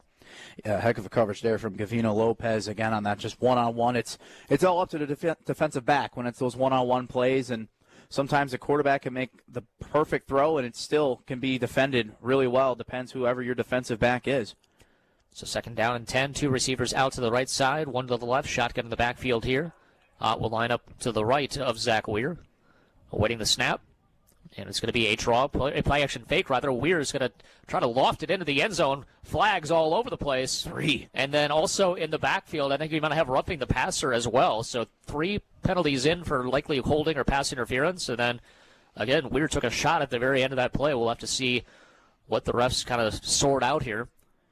And obviously, with the pass interference, that's at the 1. And roughing the passer would be half the distance to the goal. So... Plenty of options for Coach Janus to take what he wants to do here. Yeah, for sure. And boy, Zach Weir that's the last thing you want to see him take another hit. He took so many hits at the beginning of this season, and that's partially why he got hurt to start with that Oshkosh game, and that's why Kyle Haas took over officially as the starter for UWL, so he's probably having not too many good flashbacks of that. It is going to be a roughing the passer penalty. That's declined, and then it will be the pass interference penalty that will be accepted against UW Stevens Point. So it was in the end zone. They put it at the 2. It'll be 1st and goal coming up for UWL, trying to make it 49-14, 4:11 to go here in the quarter number 3. Yeah, and Bowman was double teamed, but I mean, even then, there were still both of the guys were pushing him down, and he was on the ground before Weir even threw the ball. And double team tackled is what it was there on that route. 2 receivers lined up to the right side, 2 to the left, and again to the left of Zach in the shotgun formation, try to punch this one in. A couple of nice plays by Bowman. Obviously, that one he drew the penalty. Receiver goes in motion from left to right, then back to the left. That's Zach Watson. They're going to throw it to him, and a little bit behind. He might have had trouble getting to the corner anyway with a fast-approaching defender from Stevens Point trying to get over there. And it brings up 2nd down and goal at the 2. Yeah, that would have been close, but sometimes it's just as simple as Zach Weir hasn't had as many opportunities to try to get those throws, get the timing back for sure. And it's good to see 7 back out there, as this, could be his final time out there on the field as a senior as well. And he's served his time last year, have a couple big moments last season, and then this season as well. Obviously, things didn't go out the way he wanted to, but still a heck of a player. And it'll be a handoff to Braden, not trying to put the ball over the goal line. I think he did, and then he got shoved backwards. They're going to officially mark him at the 1. That was close. And it brings up 3rd down and goal. Again, I thought I saw the ball kind of reach across. Maybe he didn't get there, but at least an effort by Braden to get it into the end zone. Brings up 3rd down and a very short goal-to-go situation. And no whistles were blown either when he did have that extension. Right. No referee, no side judge really even reacted or moved closer to wherever they lined it. So I think they just kind of ignored it. Thought it was short, and so they let it go on. And again, got shoved back by a host of pointers in the middle of that defensive line. 3 receivers bunched up to the right side, to the left of Zach in the shotgun formation. Bowman goes in motion, left, then back to his original spot. Zach rolls out to the right side, looking for somebody to throw it to. Rajkovic at the last second, going to be in for the end zone for the touchdown. Zach Weir comes back and leads the Eagles for a touchdown drive. And it's 48-14, the 2nd touchdown for Marco Rajkovic in this game. Man, that was something special there. Weir never gave up on the play. Rolling right, looking, finally dips it off to his tight end, and a heck of a catch there from Marco, snagging that in there to add to this incredible lead for the Eagles. And back in there at kicker for this extra point is Maddox Pratt. Holding is Ethan Tranel. Good snap, good hold. Kick is on the way from Maddox. This one is not off the uprights. It is right through the middle. And it's 49-14, 3:14 to go in the 3rd quarter. We're back in 60. This is college football on WKTY. The average car payment in the United States today is $667. That's Bruce Smolek, president of Firefighters Credit Union. $667 would be between $2 and $8 million over 40 years if you invested it instead.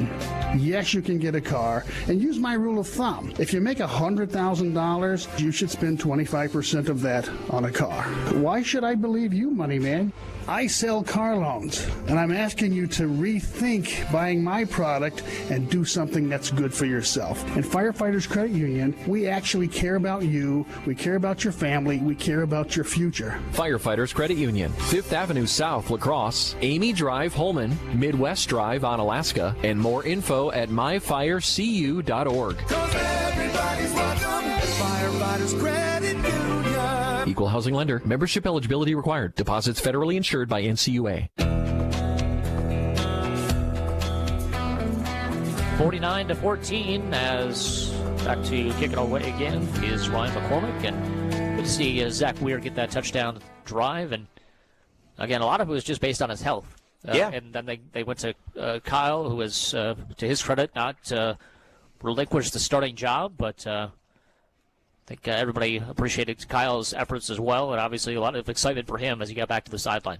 Yeah, for sure. I think the biggest thing was just the timing. Obviously, health is number one, but it was really the timing. I mean, the offensive line has significantly improved from the beginning of the season when Weir was at the helm to when Kyle Haas took over against Oshkosh, so I think it was just the timing of all it, and you got to give as much credit to Kyle Haas as possible. He was able to keep his job for the rest of the season.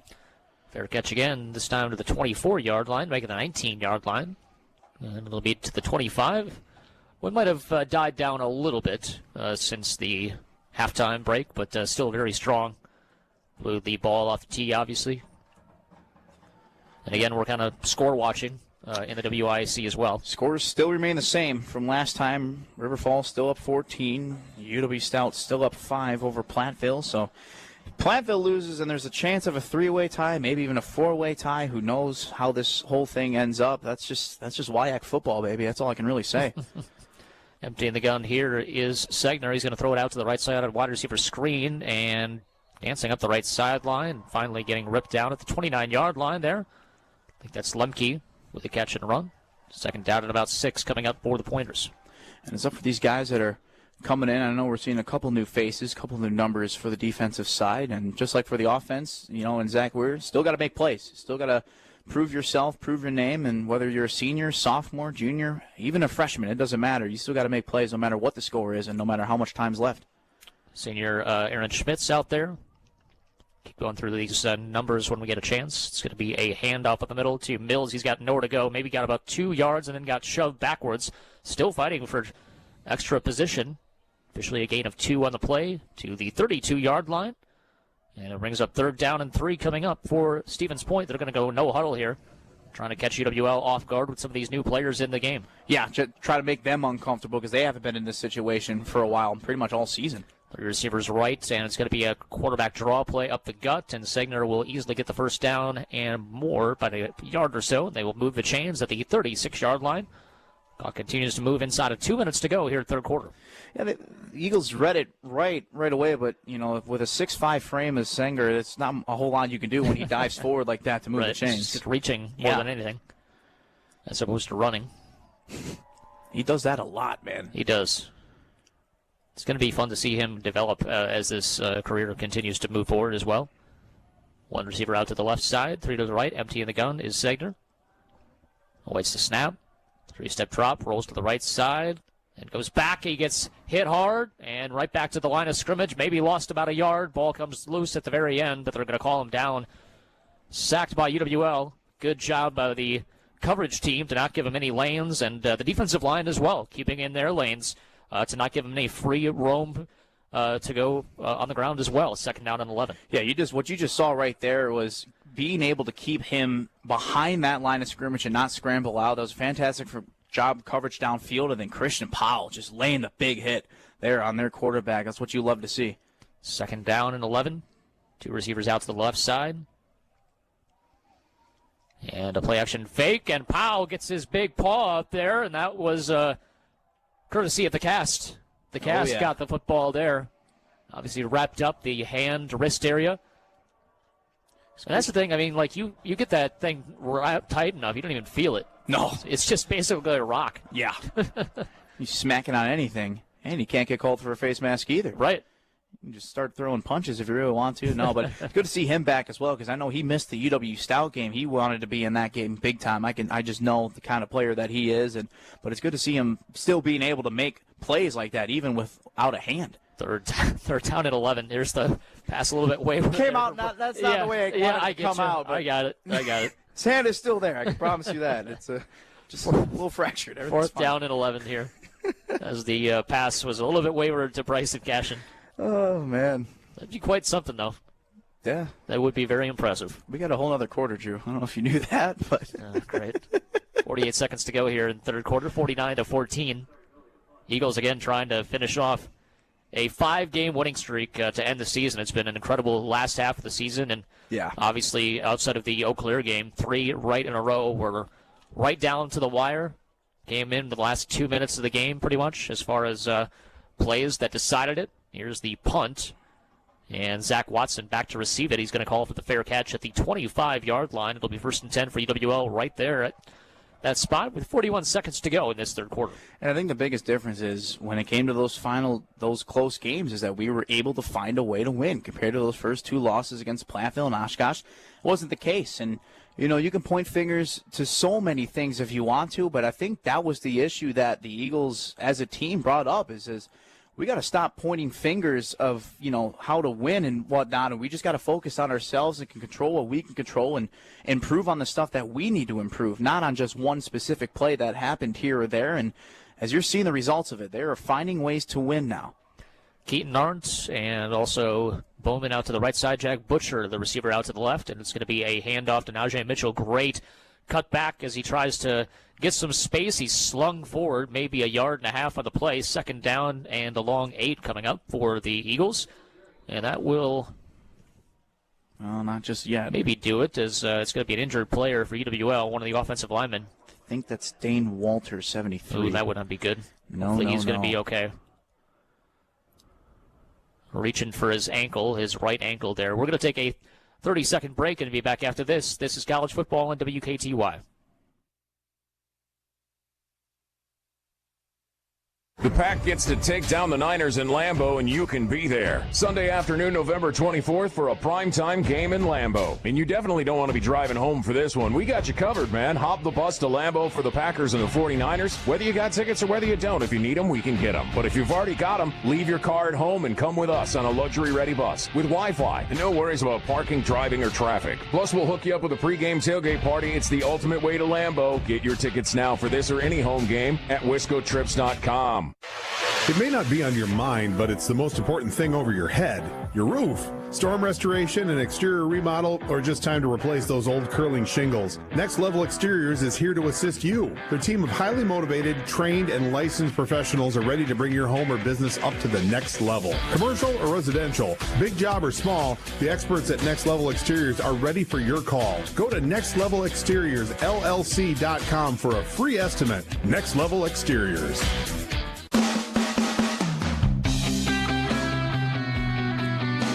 Walter comes out the field under his own power, albeit limping there as he gets to the sideline, gets some treatment there as we get close to the end of the third quarter. Second down and let's call it 8 at the 27-yard line, 25 seconds and counting. 2 receivers out to each side of the formation, shotgun in the backfield. They will have to run a play here. Going to be a play action fake. Throw to the left side, Jack Butcher, as he's going to back his way across the 30 to the 32-yard line.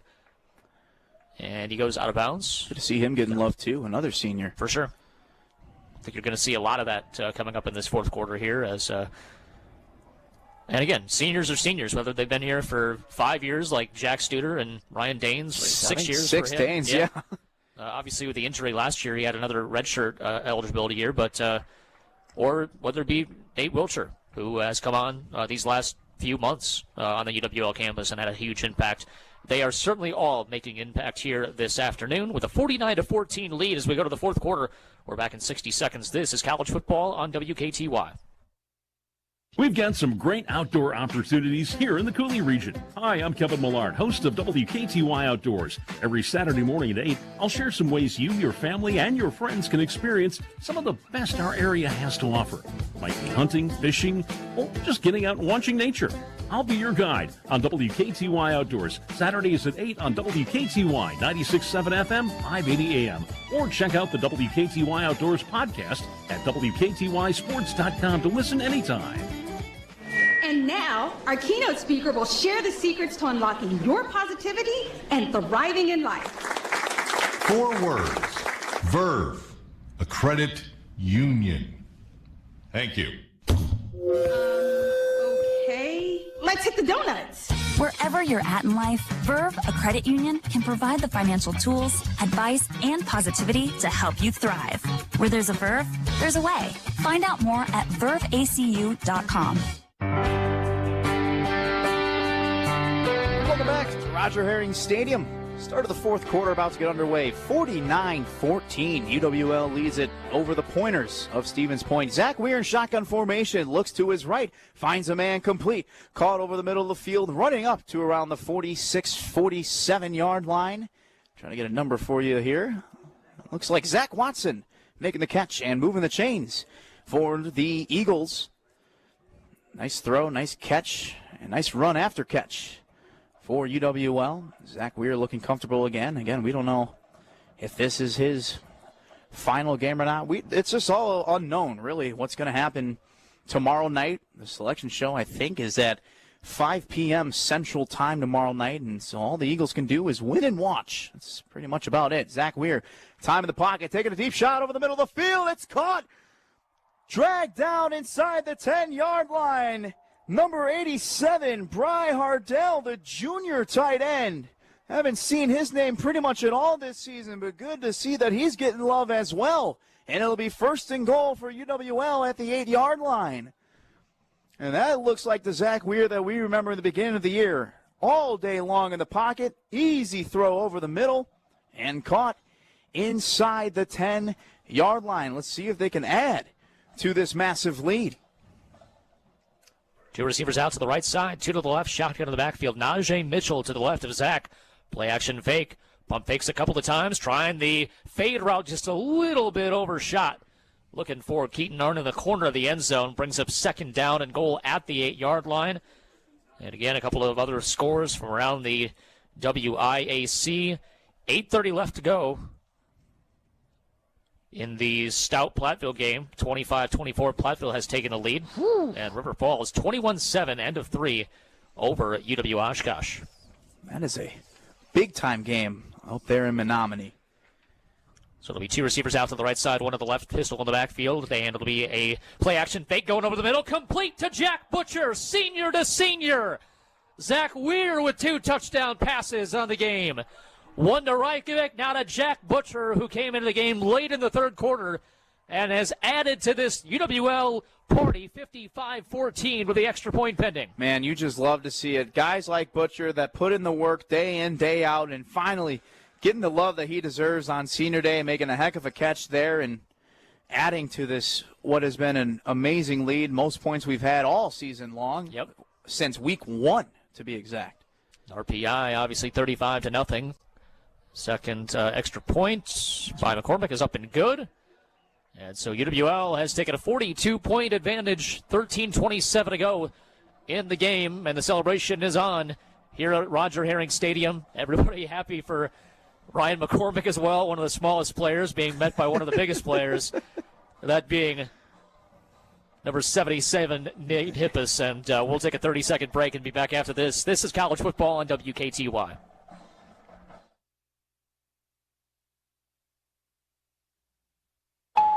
Hi, I found a toy dinosaur over on the playground by Smith Street.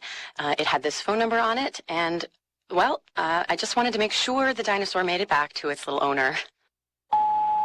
Yeah, hi. I think I found your kid's stuffed animal near the swing set. Just want to call. I'm sure she misses it. I know my son gets super attached to the smallest things, even a fire truck, and I'd be happy to drop it off. The toy was a little muddy, so I cleaned it up, and it's good to go whenever you're around. When I found the little sippy cup, I just had to give you a call. It's for a kid, you know?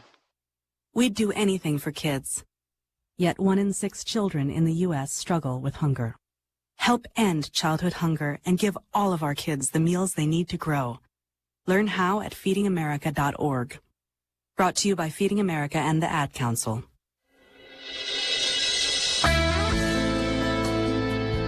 Back here at Roger Herring Stadium, kickoff went through the back of the end zone. It'll be 1st and 10 for UW Stevens Point at their own 25-yard line with over 13:20 to go in this game.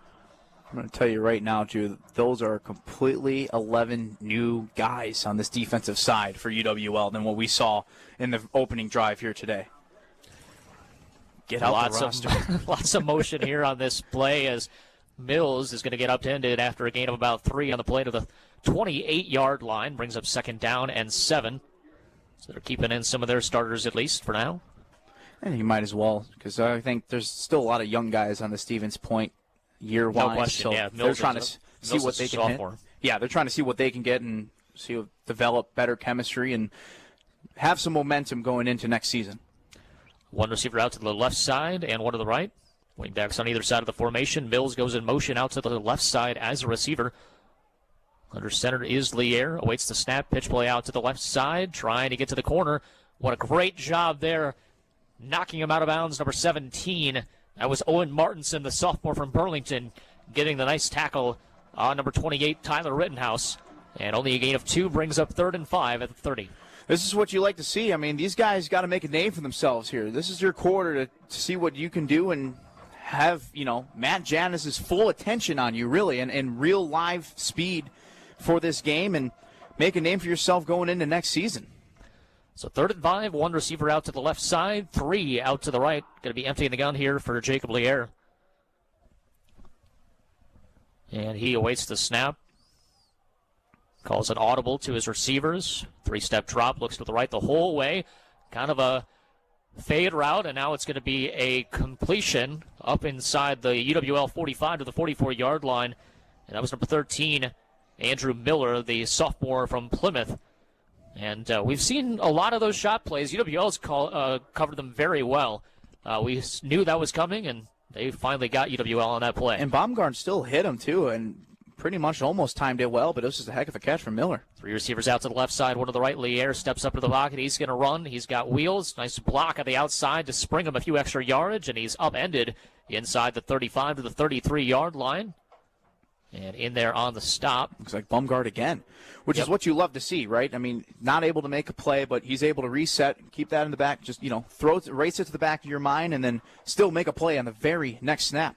One receiver sit to each side again. Wingbacks on either side. 11-11 to go in this game. Under center is Lier. Going to be a handoff to Mills. He's got nowhere to go. Stacked up at the line of scrimmage. Maybe falls ahead for a couple, with a couple of players helping to push him. But over the grand scheme of things, that was very well read by UWL, just stuffing the line of scrimmage that time. In there on the stop included was Hudson Four, the freshman from Cedarburg. Oh, so getting in freshman now. Don't say that, City. Sorry, that's a graft in me. That's just getting a little upset after that. But hey, heck of a play from him. Give credit where credit's due. Awaiting the pitch play to Cashin. It's going to be a run to the left side, trying to get to the corner. He's going to be knocked out of bounds inside the 30, down to the 26 or so yard line. Going to be a couple of yards shy of the 1st and 10. Got to get to the 24 for a new set of downs. I love seeing the sideline, too, hyping these guys up, right? I mean, this is a big moment for them. This is probably the first time for a lot of these guys that they've seen the field. And, just to have the full support from their teammates is just awesome to see. Isaac Daggett checks out of the game. And, again, they're so deep that even the whole substitution formula that UWL usually uses for their starters, I mean, they still have 5 more guys they can go to. Exactly, yeah. That's just proves how deep they are along the lines. Going to be a handoff to Mills. He sidesteps the defender in the hole and gets about 2 yards. Looked like he was going to get blown up initially, but he does make it 4th down and 1 in there on the stop. Noah Glazebrook, the sophomore from Kansasville, Union Grove. Good job by him to get that stop. Force him to get to this 4th down here. See if you can't get one more stop, get your offense back on the field. Boy, this would be awesome if the backups of UWL can take on the starters, to Stephen's point, and get off the field on a 4th down stop. That'd just be really something to celebrate in that locker room after this game. Bryson Cashin, the running back to the left here of Lier. It's the shotgun formation. 2 receivers out to the left side, and it's going to be a handoff, and he is met at the line of scrimmage. Did he fall forward enough for the 1st down? Coach Janus wants the stop, and I don't think we're going to get our way, unfortunately. Oh, that's close. Very close. Yeah, he's saying move it. Yeah. That was a great effort there. I thought the penetration up front was going to do the job, but again, he only had to get, 3 feet, obviously. Yeah. Which is exactly what he got, and not a whole lot more. Yeah, UWL did everything they can there. They got the stop initially. It just so happened that momentum fell forward. UW Stout has taken a 30-25 lead over UW Platteville over there in Menominee. That with 4:07 to go in the 3rd quarter. They did have an injured player. That took a while. For taking some medical teams to figure out that. So that's what the delay in that one. And a nice job that time, knifing through into the backfield. That's from 96, Jackson Funderburg, the Sycamore, Illinois native from the sophomore. Nice job by him, knifing into the backfield for the stop. Funderburg, heck of a last name there. I'd like to see his name being called in years to come. Boy, that was fantastic. And another update as well, I saw it was 28-7 now, River Falls leads over Oshkosh. I didn't see that one coming either, I didn't to be either. honest. Well, at least not that score. Correct.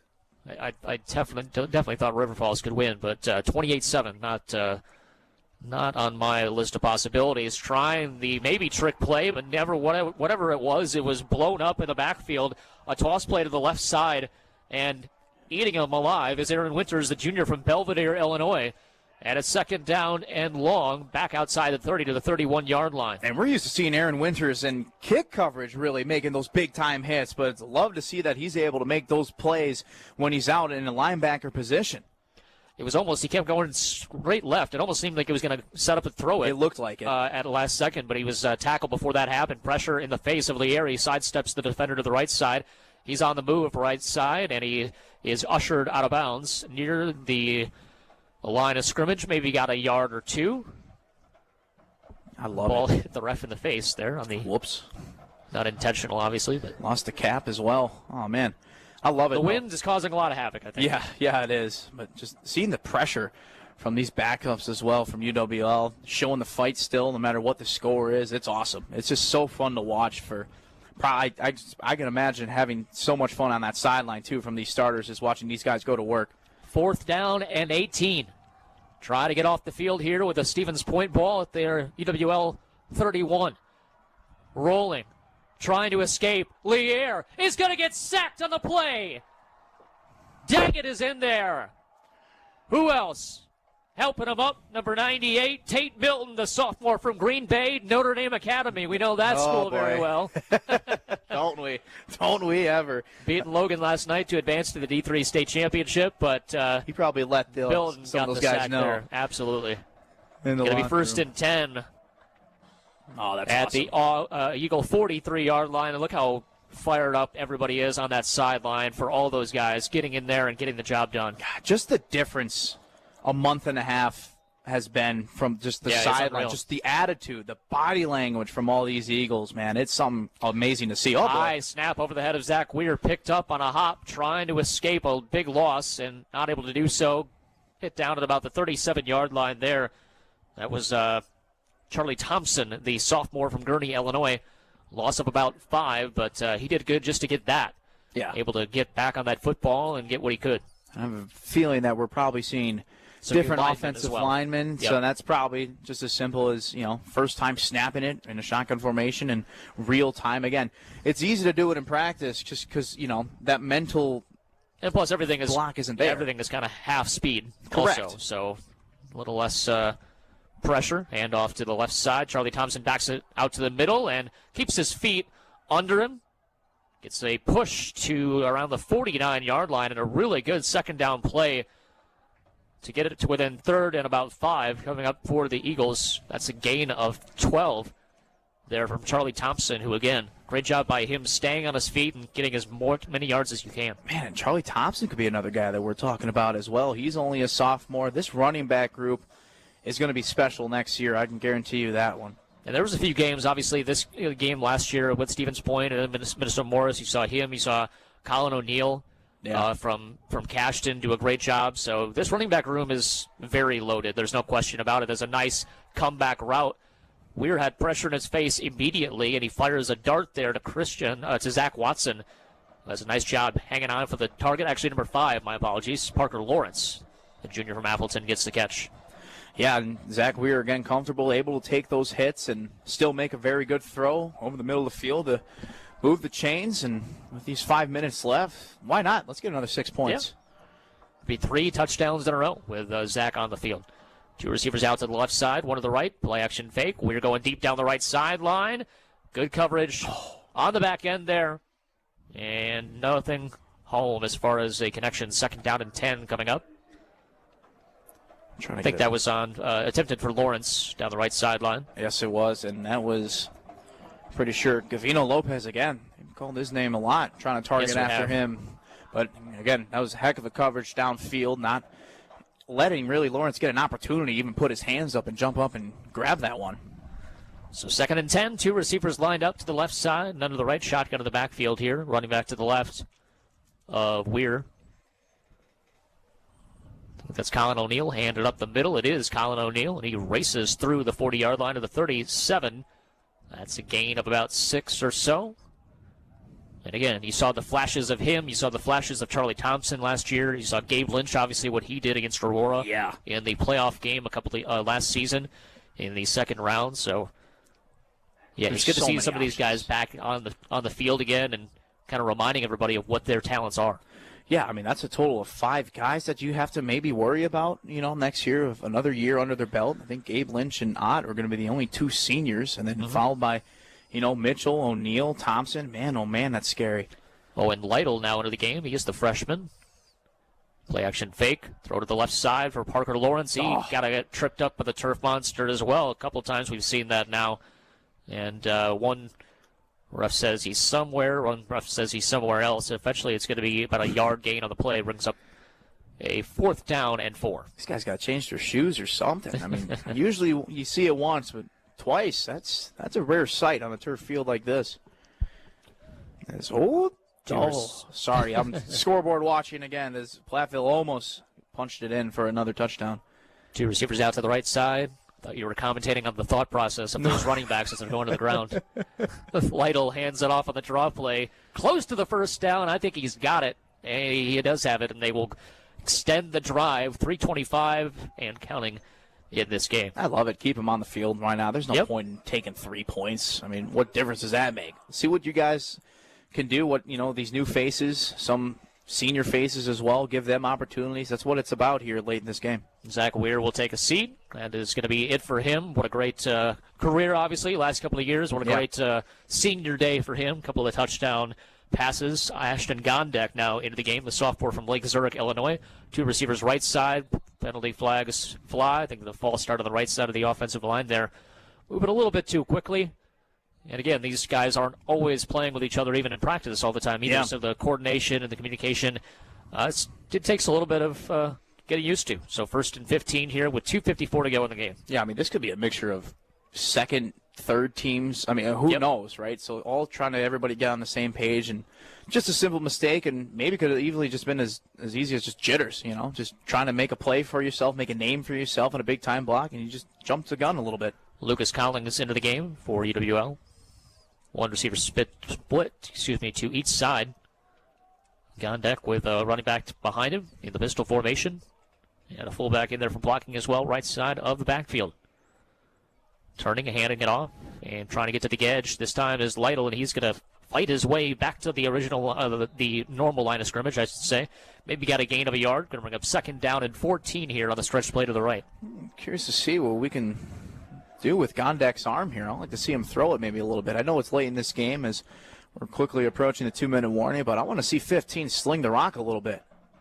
He certainly does have an arm, and he certainly is an athlete. That's really the main thing. That we saw him quite a bit in the spring game back in August before the season started, and really the athlete that he is kind of really stood out for UWL. We are at the 2-minute warning. UWL with a 56-14 lead. It was 28-7 at halftime.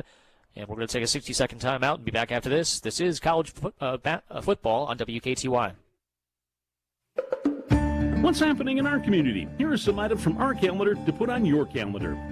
Get ready to shop, savor, and celebrate the season at the 39th Annual Cashton VFW Auxiliary Craft Vendor and Bake Sale on Saturday, November 30th from 9 until 2 at the Cashton Community Hall. Browse unique crafts, shop local vendors, and indulge in delicious baked goods. Lunch will be available, so come hungry and support our community. Also on November 30th, it's Lights Over North La Crosse at 5 p.m. at Copeland Park. Bring the whole family and watch them light up the north side with the annual tree lighting. Fireworks by the La Crosse Skyrockers. Live music by Tom Conrad and the La Crosse Girls Choir. Complimentary hot dogs, hot chocolate, cookies, and s'mores while supplies last. The fireworks start around 5:45. If you've got an event you'd like to get the word out about, go to AroundRiverCity.com and add your event to our calendar. Then, check out some of the other activities going on in our community.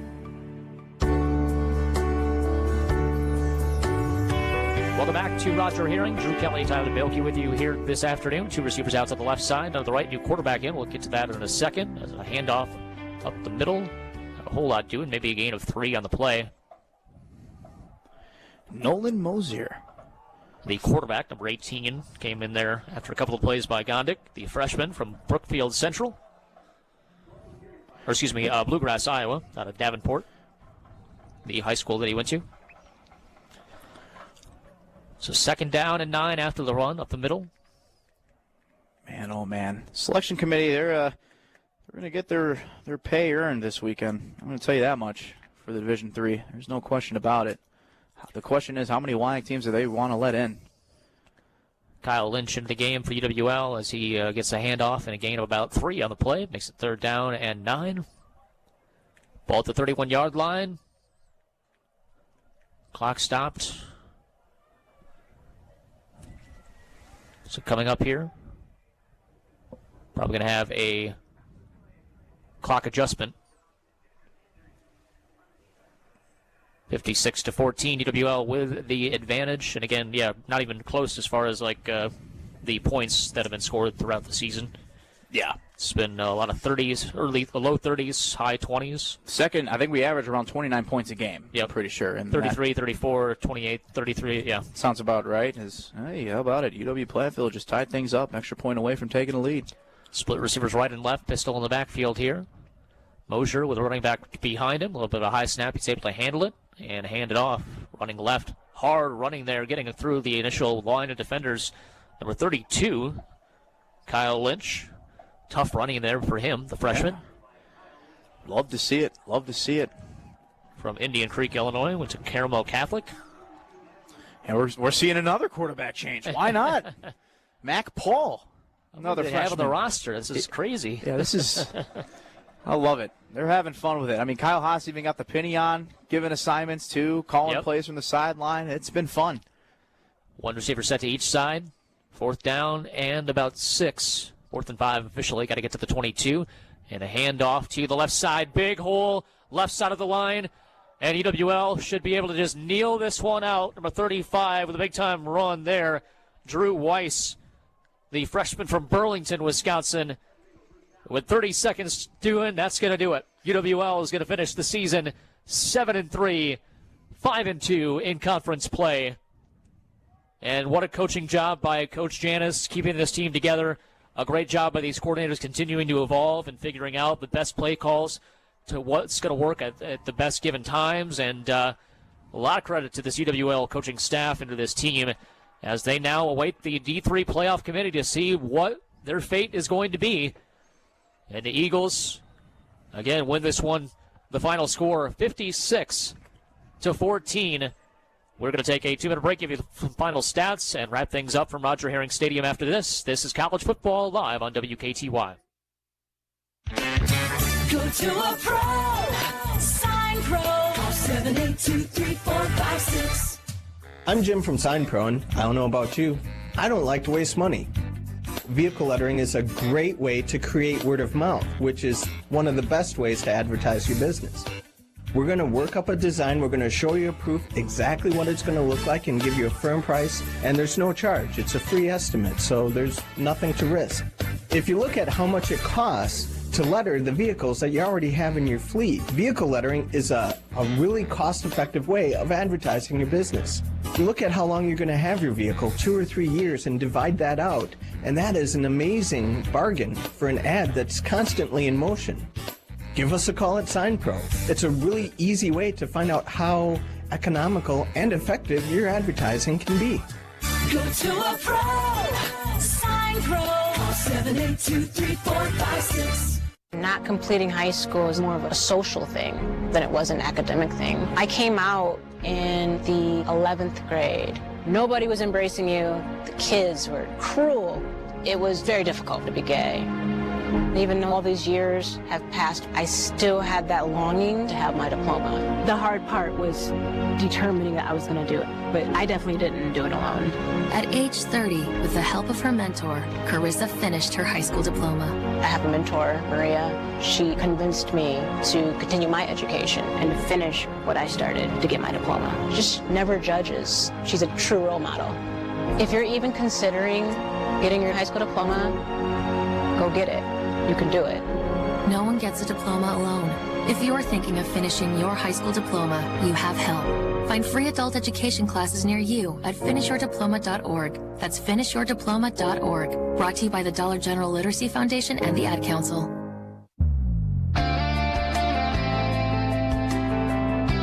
Welcome back to Roger Herring Stadium.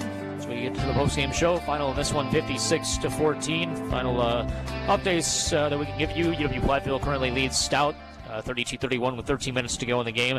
River Falls on top of Oshkosh with 3 minutes to go in the game, 28-14. So depending on who has the ball, pretty. It's over, Drew. I'm sorry to interrupt. It's 2-minute warning, and River Falls with the football on the other side of the field. It's pretty much done for. There you go. So River Falls is going to knock off Oshkosh. Very important as far as the entire bubble is concerned. Yeah. I think UWL doesn't really have that much of an impact overall. And then obviously just who's going to be the automatic qualifier for the WIAC as that Platteville Stout game goes down to the wire. Final numbers in this one, UWL puts up 466 yards of total offense, and one thing that surprised the heck out of me, we kept hearing from Coach Janus about how he thought it was going to be a big-time rushing day from Gabe Lynch. And it was 7 carries, 33 yards, a couple of touchdowns. He was certainly fine. 4.7 yards per carry. Braden Ott, 6 carries, 30 yards overall, 5 yards a carry. Jay Mitchell, 3 carries, 20 yards, 6.7 yards a carry. But it was the passing game. It was Kyle Haas, 20 of 26, 237 yards, 3 touchdowns. So far on the game overall, Zach Weir comes in backup duty, 8 for 12, 114 yards, a couple of touchdowns. And then it was really the second half was all about, some of those seniors getting in, Jack Butcher getting a touchdown, some of those other guys having a big-time plays. You had the fumble recovery by T. Receivers, and he's just a junior, but some of these guys that don't play a whole lot in the normal course of the season, having some big-time plays down the stretch and getting their name called and having the recognition that they so richly deserve, obviously. Yeah, it's super cool to see. I mean, these guys, no matter what year they're in, senior, freshman, they put in the work day in, day out, and not just during the football season, off season as well, all the spring workouts, the summer workouts, all the practice training camps, you name it. And so, for all the 23 seniors, they know what it's like. I mean, they did that not only just for one season, but for 4, 5, and maybe even 6 if you're Ryan Dane. So it's really cool to see that this was the outcome, an absolute dominant victory. UWL did what they were supposed to do tonight, and it was really cool to see all those guys get the recognition that they deserve. Take a look at the turnover situation overall. Just give me 1 second. Just fumbles lost 2, obviously 2 fumble recoveries by UWL, and an interception as well by Trent Mullen, who continues to play out of his mind the last month or so of the season. So just some of those guys that have really stepped up and made the difference in this 5-game winning